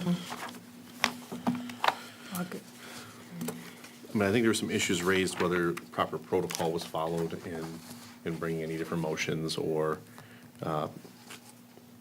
in kind of addressing this, but it sounds like that's not really at issue. I'm trying to understand what exactly we are saying the violations are alleged for the mayor's action. So looking at each person, so for the first person, under, for the mayor, it's in the initial vote, which would be I've got all my dates. It'd be the August 13th vote.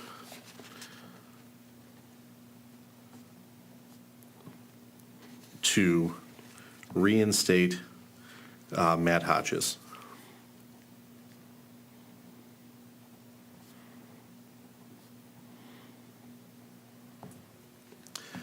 Was the mayor's actions in that vote done as a conflict of interest? Did she vote yes in order to, go back to did she vote yes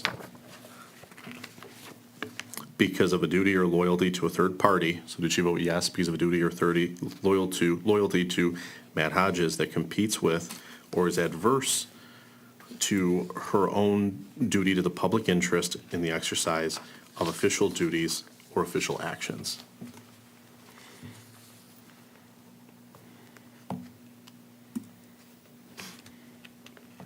And what we have to do by looking at this is by looking at the minutes, by looking at the comments, looking at the complaint, looking at everything, is say for the mayor, is it by a preponderance of evidence? Are we more likely than not? So is it more likely than not that her decision, when she voted yes on that, was done as a conflict of interest to advance her relationship with Matt Hodges?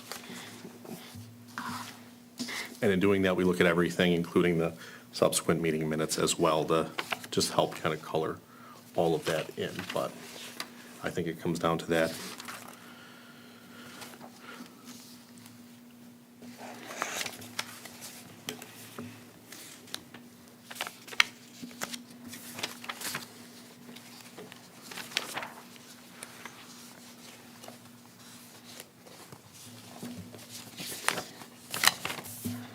I guess, but in the original complaint, the concern was about the mayor's potential conflict of interest or ethical violation of rescinding that motion. I don't see that as being something that's rescinding a motion as being subject to a violation. Rescinding the motion to, right, didn't they want to rescind the motion to terminate rehire Matt him? Hodges effective my- immediately.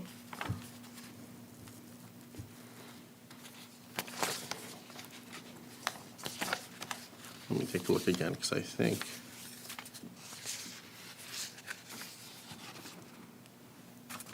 I'm saying that there was an proper procedure was thrown out, and the mayor was allowed to add 2 new items to the agenda. The first item was a motion to rescind a resolution from the previous August 13th meeting to direct the interim city manager to rehire Matt Hodges immediately. So that was the first concern, was that that was done improperly.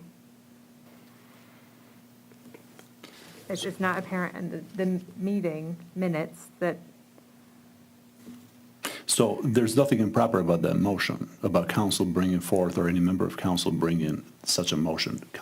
Any member of council may bring forth at any given time pursuant to Robert's Rules of Order, properly bring up any motion that they deem appropriate. So long as there's a second, the matter will be debated, and then a vote will be taken at the end. So with respect to that, nothing improper about it. Now, the complainant may feel differently, but that's just a true statement of the law. That's fine, so I want to say, so that's off the table, we're not talking about Correct. that at this right. point. So on the second hearing, and then also the council had the authority to bring a motion to direct the interim city manager to review the termination. Again, at that point, my understanding is that, again, is a proper motion to bring. At that point, they're not directing any type of actual hiring, firing, employment action. It's merely a review of an action taken by the Right. city. So that's struck off our list. So the only thing left is the mayor's comment about personnel matters, which you're saying we're not talking about through the Open Meetings Act. Correct. I'm gonna look again, because again, I think, because they bring, I mean, I'm just going by what is in the What is in the complaint, original complaint that we're being asked to consider right now? and one of the things is that, I'm looking at one of the complaints, I know it's not, they're not numbered, but There's another complaint Yeah, that I there's- talked there's about in the multiple. last meeting. But this that- one does talk about the August 13th meeting, that, hold on, just looking at this. First order of the business, there's a motion by Sampson as follows: to direct the interim city manager to amend the decision of the previous city manager to terminate Matt Hodges to put on administrative leave with pay, pending further review. Councilmember Georges has to modify. New motion read that the interim manager would reinstate Matt Hodges immediately. It was again read from a prepared statement, meaning this action by Mayor Pro Tem Sampson was predetermined. And then this is on part of the complainant. City Attorney Rennis Newshire warns council that this motion is aspirational in nature because the hiring of department heads falls under the purview of the city manager and not council, according to the City of Clawson Charter. The mayor seemed to put on a good show about being flustered over this motion. However, this motion, even though it's void on the onset, passed a 3-1, vote of 3-1 with Councilmember Shepherd being the single nay vote. So again, I think kind of looking through all of this, looking up kind of the summary prepared by the city attorney and looking through the complaints, I think distilling it down, I think the issue is the August 13th vote now to ultimately reinstate Matt Hodges, and according to the allegations and some of the documents supported by the complainant, is that Matt Hodges and the mayor, as well as the mayor pro tem, have a personal relationship. So therefore, again, in voting to reinstate Matt Hodges, ultimately, regardless of whether it was first just to review or just also to ultimately reinstate, because that's exactly what happened ultimately. They could have, was that action taken on behalf of, when the mayor voted yes, was she voting yes, again, based on the conflict of interest, provision?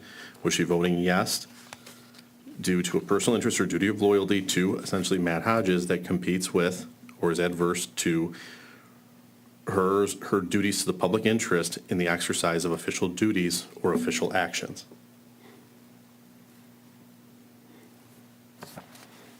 And I think that's what it distills down to for the mayor as to whether, unless I'm wrong, I mean, Well, I see that's that, how I and this was interpret it. something we spoke about in the last meeting, was it wasn't clear in the complaints which was If I may- targeted to which yeah. member and for which scenarios or which specific, you know. If I may assist you instances. with respect to that, obviously any complaint, and we spoke about it, you're right, we spoke about this, or we spoke about it briefly last time, or at least I analyzed it briefly last time. Any complainant will be able to, no matter how much, and at the end of this, I'll show you the work that I did with respect to the actual form and what I, to try to improve it. And what I realized in the work that I did was that it's very difficult to improve such a form, right? Because it's going to be very difficult to, even though in the form we're going to direct people to the specific violation, it's only going to assist this board somewhat. Because at the end of the day, the facts as they come into you, they're going to be, always, there's going to be, they're not always going to be germane. There's going to be a lot more certain areas that they're, properly the purview of this board. Most areas are not. They're always, by definition, most times they're going to deal with employment issues more often than not. And a lot of consideration with respect to employment falls properly under the city manager and or council with respect to certain members. Obviously, council hires and fires the city manager, as you have heard, hires and fires city attorney, city clerk, city treasurer. Those are their direct employees. But they do have an oversight capability with respect to the city manager and all the rest of staff as well. So that cannot be lost in the shuffle necessarily either. It's not, the duties in our charter are sort of intertwined between, the role of the city manager and the role of council and its oversight. It's a legislative body, but it has some oversight there built in. That makes this tricky. There's very few items that are crisp clear when it comes to these duties. So, and because of that, obviously makes your job that much harder. So I'm grateful that you, 4 of you volunteered for this. I'm not sure that you'd volunteer a second time, but anyways, but I think Mr. McGinnis obviously distilled the issue as I have distilled the issue. I couldn't have done better myself. I think at the end of the day, when I analyze the factual scenario, and I think, obviously we're trained to do exactly this. When I analyze it, with all the faults that I would have or any attorney would have, obviously realizing these issues, I distill it down to that narrow set of facts. And then, the narrow set of facts being with respect to both Ms. Scripture and Mr. Sampson, whether their action on August 13th was a violation for other reasons, violating the specific provision of the ethics ordinance. But then, of course, that being the case, you then consider that by the preponderance of the evidence, more likely than not that you have sufficient proof that took place. And then as far as sufficient proof, you look at everything that has been submitted to you and you try to analyze the entirety of it. And it's not easy, it's not perfect, you're going to do your best. Obviously, your discussion shows that, so. Sure. Did you read that, Mr. McGinnis, from the original complaint or from the analysis? From the original complaints. I went through all the original kind of complaints to try to, again, distill down what I thought first and had taken notes, and then I read the analysis actually today, so before coming here, because I don't think I didn't pay attention to that ahead of time, so I think I saw the analysis today. So I'd already kind of had a chance to review, and that was kind of where I saw it somewhat distilled down to as kind of the actual crux of the issue under our ordinance. Again, and that's kind of, I kept trying to look at it under the lens of our ordinance. And again, our hands are tied a lot. It's a lot easier if we could call witnesses and ask questions and hear people. And if people had actually kind of answer things out loud, it would make everything a whole lot easier, because you can kind of judge a lot by people and their intent, even just by how they answer when they're kind of put to that. Unfortunately, or fortunately for us, I guess either way, it just depends, we're tied to where we don't have the authority to do any of that. We're not a judicial body, so we're just trying to basically, as an administrative body, look at the ethics ordinance and see, does this apply, does this not apply, regardless of whether or not we personally like a situation or not like a situation. I know that's going to get probably progressively harder for us. I think we're all probably hoping that there were no violations at all, and then we, everybody be perfect, but it doesn't work that way, and so far, we got one that's actually very detailed with information, and so it was not a one-page, I have a problem with the person. It was a very detailed, very kind of, again, drawn out, well thought, kind of thought through, along with these different timelines, pictures, so.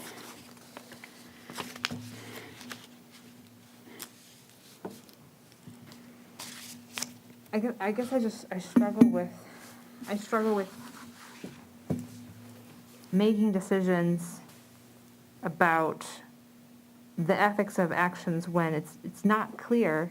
I just read that section 3 more times, and it's not clear to me that the complainant is actually calling out the mayor specifically for that piece. I don't know. I think that's a stretch for us to say. I think we can say it based on all the other facts, but what is the complainant actually saying? What are the specific allegations for each of those city councils and in what instances? And I do not see that. And that's certainly understandable, and I presume that's going to happen, not just, and of course we're dealing with this today, but I think this is going to happen going forward in the future. Anybody can file realistically pursuant to this ordinance, but overall, anybody can file any complaint whatsoever. And at the end of the day, it's going to be up to this board and to all of us to try to discern what the complainant itself is trying to allege in it. It's not going to be pretty, it's not going to be perfect. I don't think we're going to reasonably get that more often than not. And it makes it very hard for you. I obviously sympathize with that. But that's just the reality of it, I fear.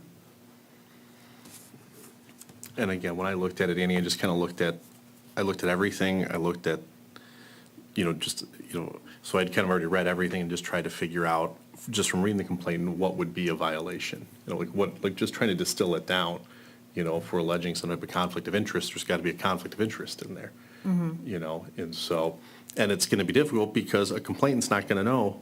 And again, right, I mean, clearly we need to, and I know Mr. Nucci said we're trying to improve our forms. We all looked at the forms, and in our vacuum, it made perfect sense and seemed perfectly clear to us. Now that we're actually in kind of, it's being applied, we were putting a lot of pressure, I think, even on our complainants to try to be able to fully distill this down. So I think that's, if nothing else, a little bit on, kind of on us until we can make it even easier.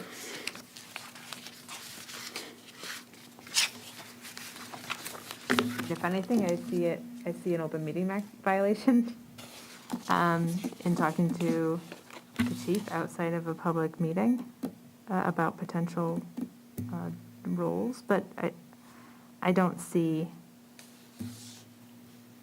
a specific allegation. Yeah, and without going to that, just to address that portion of it, because it's a little fringe, but I think it goes to one of the, one of the aspects of this case. Obviously, you're reading that in the complaint. Yeah. But the determination that this board must make is whether it satisfies the legal standard with respect to our specific ordinance. But you told us last time that we couldn't, well, my understanding was that we could only work with the complaint that was in front of us. Correct. But, you can't go above and beyond that. That goes without saying. So I agree with you in that, the OMA aspect that you see that you may perceive a violation, that's completely outside of your purview. Has nothing to do with you. The thing that I get out of it, though, is that, the nuance based on your statement that, all I can work off is off of this complaint. What you can work off, just because it's stated in the complaint, does, your questioning doesn't stop there. Your questioning, your analysis begins there. Okay.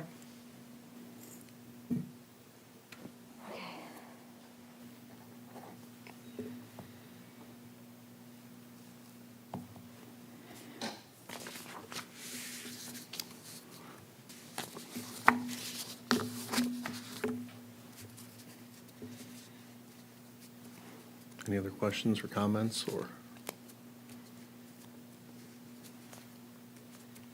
So I put on the screens, and hopefully you can read them, but just potential motions that you may have with respect to either, and I have motion of the Board of Ethics find that Mr. Sampson, and I have did not violate the ethics ordinance of the city of Clawson, and then the same with respect to Ms. Scripture.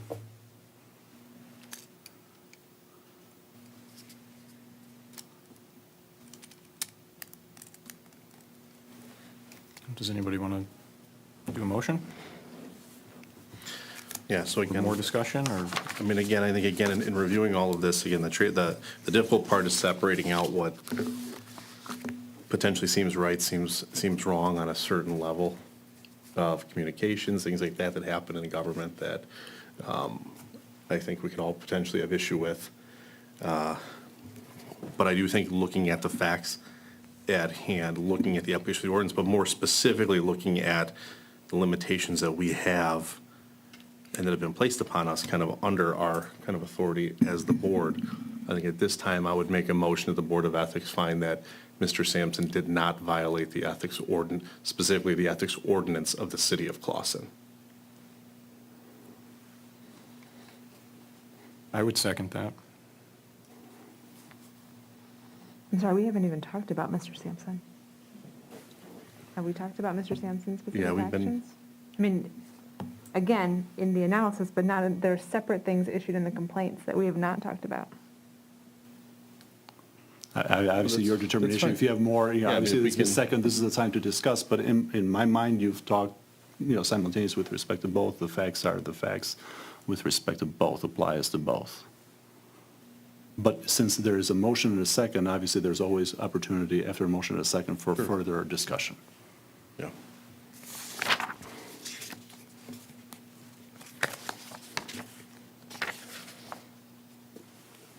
I mean, we didn't talk about to my understanding, we have not talked about the potential conflicts of interest and personal relationships for Mr. Sampson. We've talked about it at length for the scripture, but we have not talked about it, I don't think, for Mr. Sampson. I agree with that. I think that do feel like we were more focused on the mayor than on Mr. Sampson. So I do think it would be more appropriate to do the motion for the scriptures first, but that's fine if, Yeah, no, sure, I know, I was looking at it as a whole. I guess my entire time I was reading them as both, and not combining the two. But again, I think my issue is more just, again, under the confines of the ethics ordinance. So again, it's like pulling everything else aside, I'm just looking at the confines of what's been written and approved for us is, do we have enough evidence, in my mind, to say that under the ordinance, that there's enough evidence to say that he violated it? And that's where, I'm not saying that there's not a personal relationship, in any of these situations. I'm not saying that something might not even, there could still be an appearance of impropriety. I'm not saying any of that. I'm just saying, do I think there's enough evidence to show an intent that when he brought, a motion essentially for a review, that was done specifically to advance a personal interest opposed to the city, especially in light of certain concerns that the city might have had about potential liability going forward. I understand a notion and an interest in doing that. Again, the problem that I have, and it's the problem we all have, is I can't climb into their heads. And so it's, I can be completely wrong in my decision, and all I'm doing is looking specifically at just what I have, again, under the language, of the ordinance. But because I don't think having a personal relationship alone automatically means that there's any type of wrongdoing. And I think that the complainant made that very clear in stating that to look at just one of these very tough. individually Yes. is not necessarily, and having those friendships is not, but when you look at it as a whole, and when you look at the timeline of their personal talks and walks and picking ups, it was right when everything was kind of taking place, and I think that's kind of the thing that we're not focusing on a little bit, is that you do have to look at.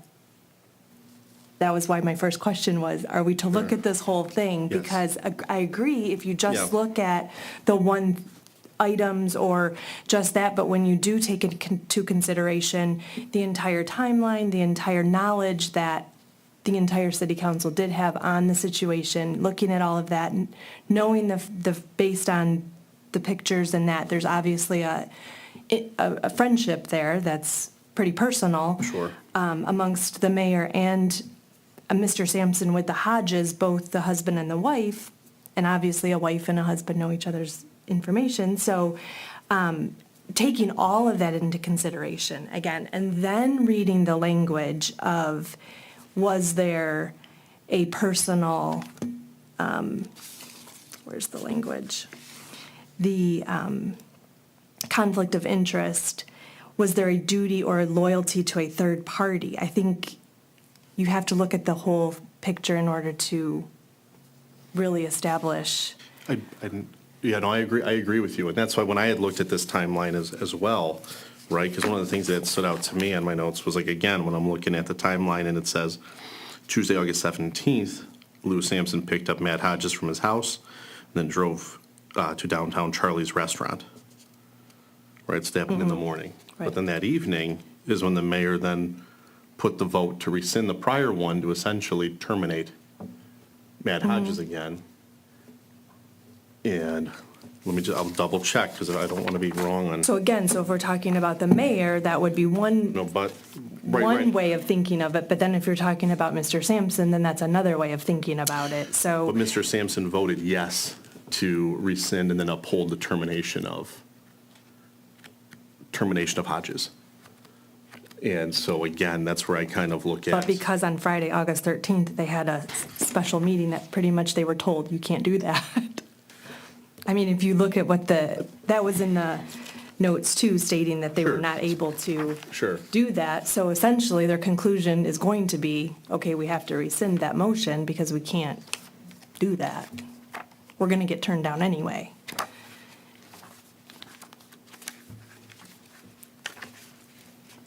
Kind of protecting themselves.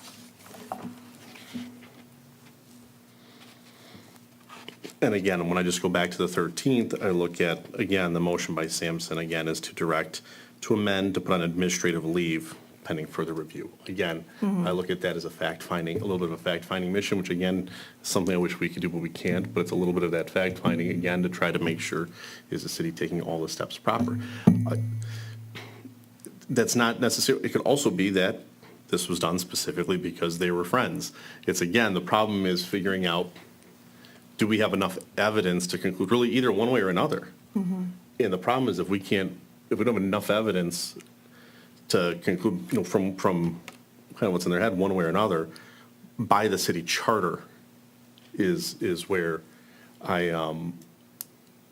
that's why I raised my motion. So it's less a personal commentary on specifically what happened or the actions, or whether I think it's, appropriate if they're having lunch or doing stuff like that. I mean, I think, again, there's a whole thing where you should always try to avoid an appearance of impropriety, but under the city charter, or under for the code of ethics, do we have enough to say really anything?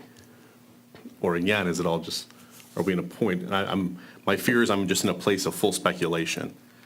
And depending, kind of which shoulder's talking to me, you get kind of a slightly different view. I think with a decision that does have, it challenges you to have to, speculate, really, not having the opportunity to, have it be like a pure arbitration process where you have a complaint, and then you have a Yes. respondent to the complaint, and then you can review both of those and then make a determination. Here, all we really have is the complaint, and then we are then there's quite a bit of evidence, but then to speculate as to their intentions without having them have the opportunity to explain themselves, explain their intentions, I think you err on the side of, that it's inconclusive based on this particular situation, which is, why I had seconded the motion. And I think that they are so, closely linked here. I mean, if you're more comfortable voting on the mayor first and then move on, if you feel we haven't discussed Sampson as much as we should have or need to, or we can stick with the initial motion. I think that the two situations are so similar that I'm comfortable going with the motion as previously stated.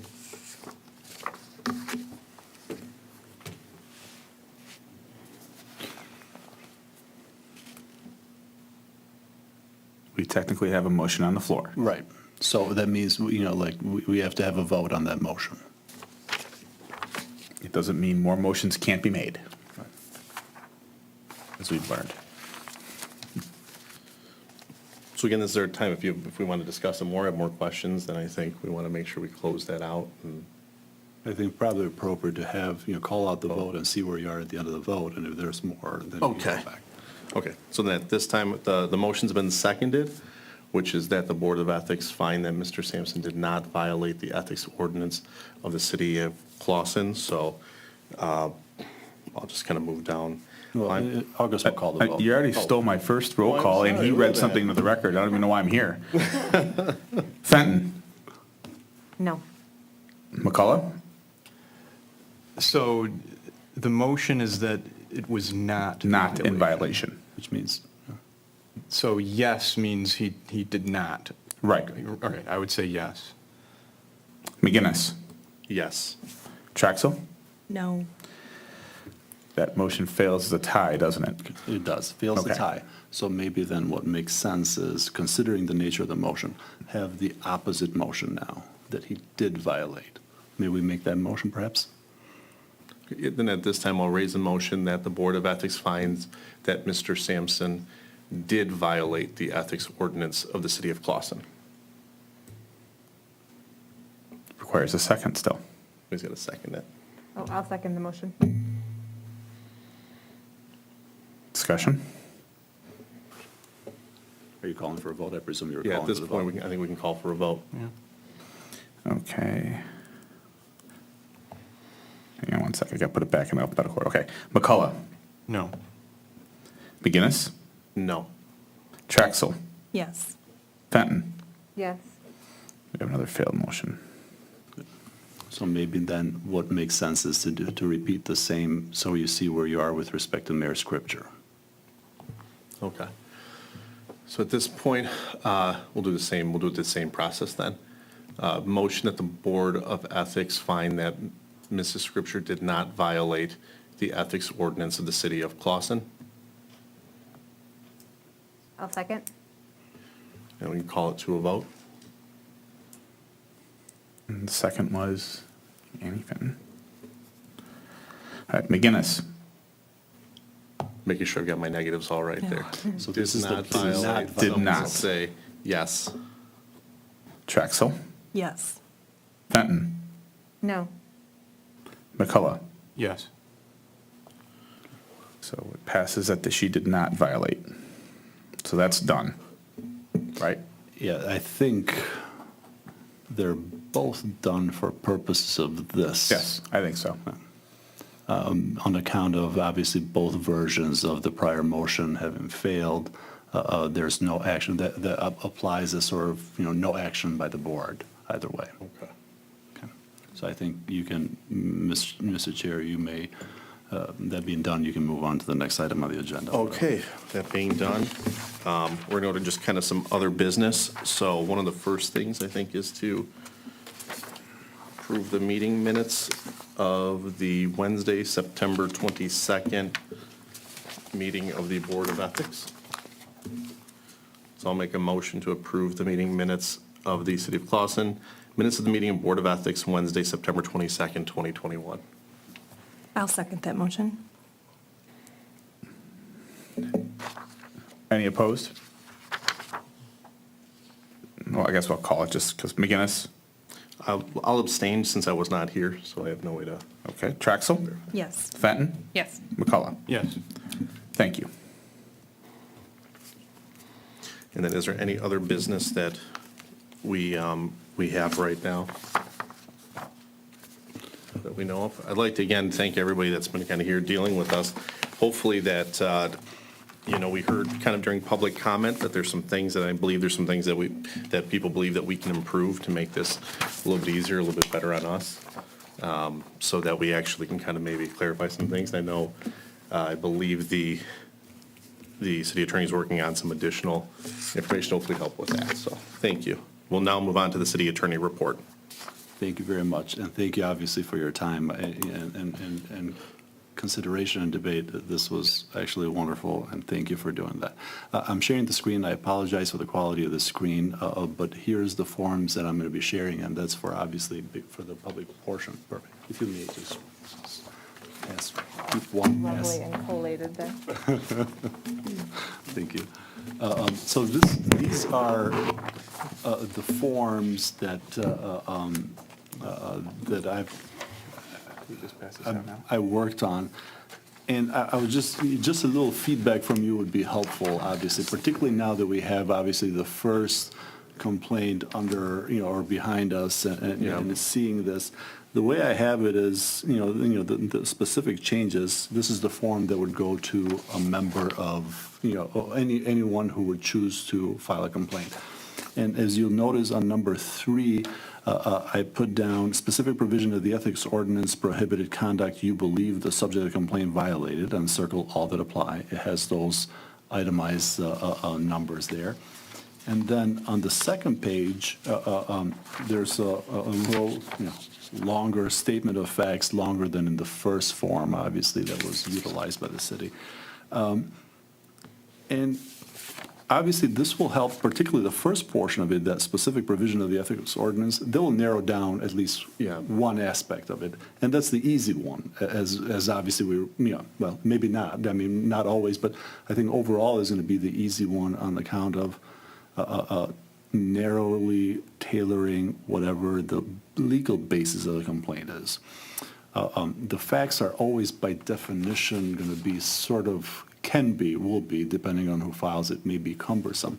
I'm looking for, I'm looking for feedback from the four of you with respect to something like this, or suggestions, comments, and it doesn't have to be today, obviously, it may be just something that you receive, you consider, and obviously, you're all professionals, you're out in the world, you deal with forms, we all deal with forms, so you may have recommendation that, obviously elude me, and so that's, I think,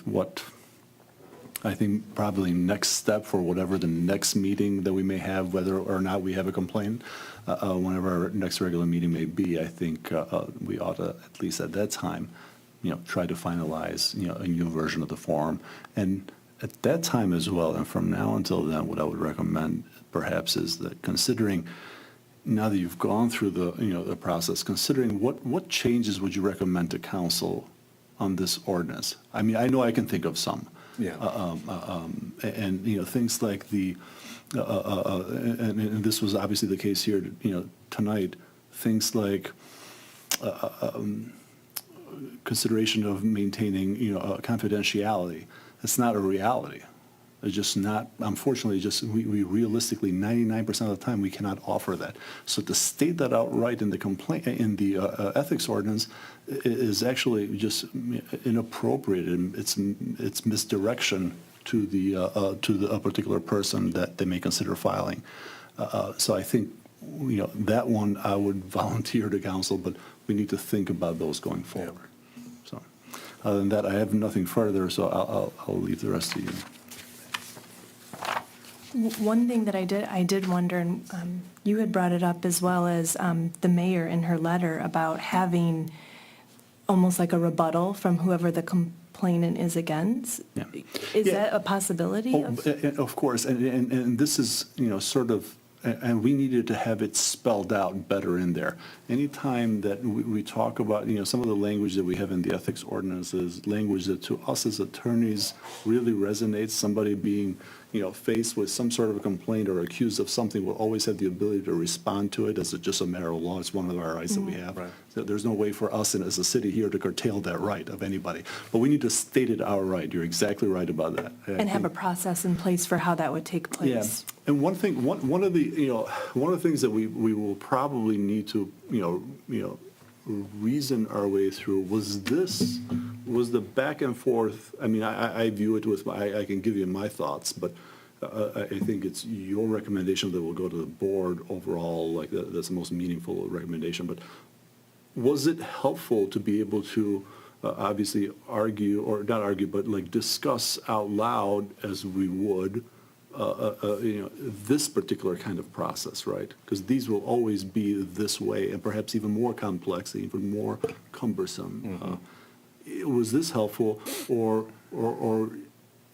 does designing a process, amending the ordinance and designing a process where you review, you receive all the recommendations, and then you offer an opinion, an individual opinion, right? And that you come prepared to, issue at the time of the whenever the hearing is.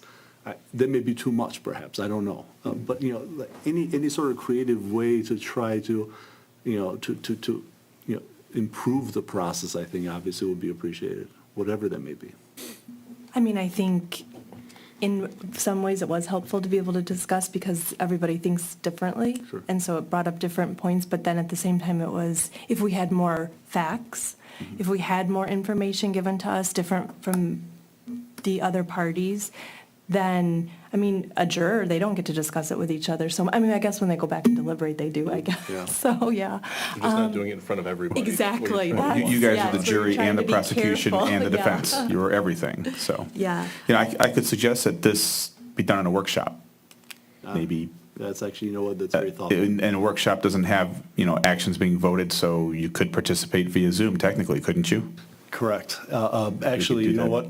10 out of 10 on that one, and we're going to recommend that the council come tomorrow, that we schedule one such thing with. Yeah, just for with you this folks board. and the city attorney, I'm happy to be there as well, as having done municipal work with other Yeah. boards like this and help just hash through what we think could be a best practice in the future. I think I've been here to witness all of the Sure. complications here too, so I'd be happy to help. So the process would be that we would have the initial conversation during a workshop, and then we would have this appear at a normal meeting where the public could come and comment right? Because I So, think that's important. because, so. About forms and process, yes. I mean, Yeah. Not about an actual ethics. No, not point, about anyone's, 'cause that any has to be in the specifics. No. Open Yeah. Meetings Act. Correct. Wait, I'm sorry, so the workshop is just about, Helping us come with maybe Doing better process. policies, procedures. Procedures, Oh. maybe amendments to the ordinance, suggested recommendations, whatever suggestions you may have for council to, take a stab at the ordinance, change some things, improve, Download the process of the last couple meetings, talk about what worked, what didn't work, and Yeah. what we think we can do better. okay. And I think this was realistically the plan all along. Everybody, as we're going through this process of passing the ordinance, I mean, it's not something that you see in most places, and to the extent where the ethics ordinances exist, they have no such of this process. They have just an ethics ordinance, and then the duty is sort of assigned to, well, it may be assigned to the city attorney or prosecutor or somehow like an individual somewhere. This is unique that you have members of this, like. Or the council itself. Or the in some council cases. itself, yeah. I mean, so and this is unique, and it presents obviously excellent opportunity, and we just need to streamline it a little better, and I whatever form that may take.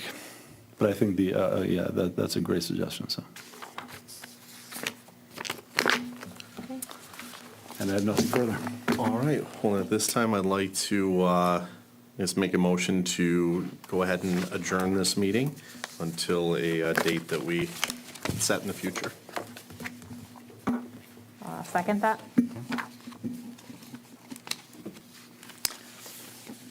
Okay. McGinnis? Yes. Fenton? Yes. McCullough? Yes. Traxel? Yes. We are adjourned. It is Thank what, you very much. 9:13, 14, 15?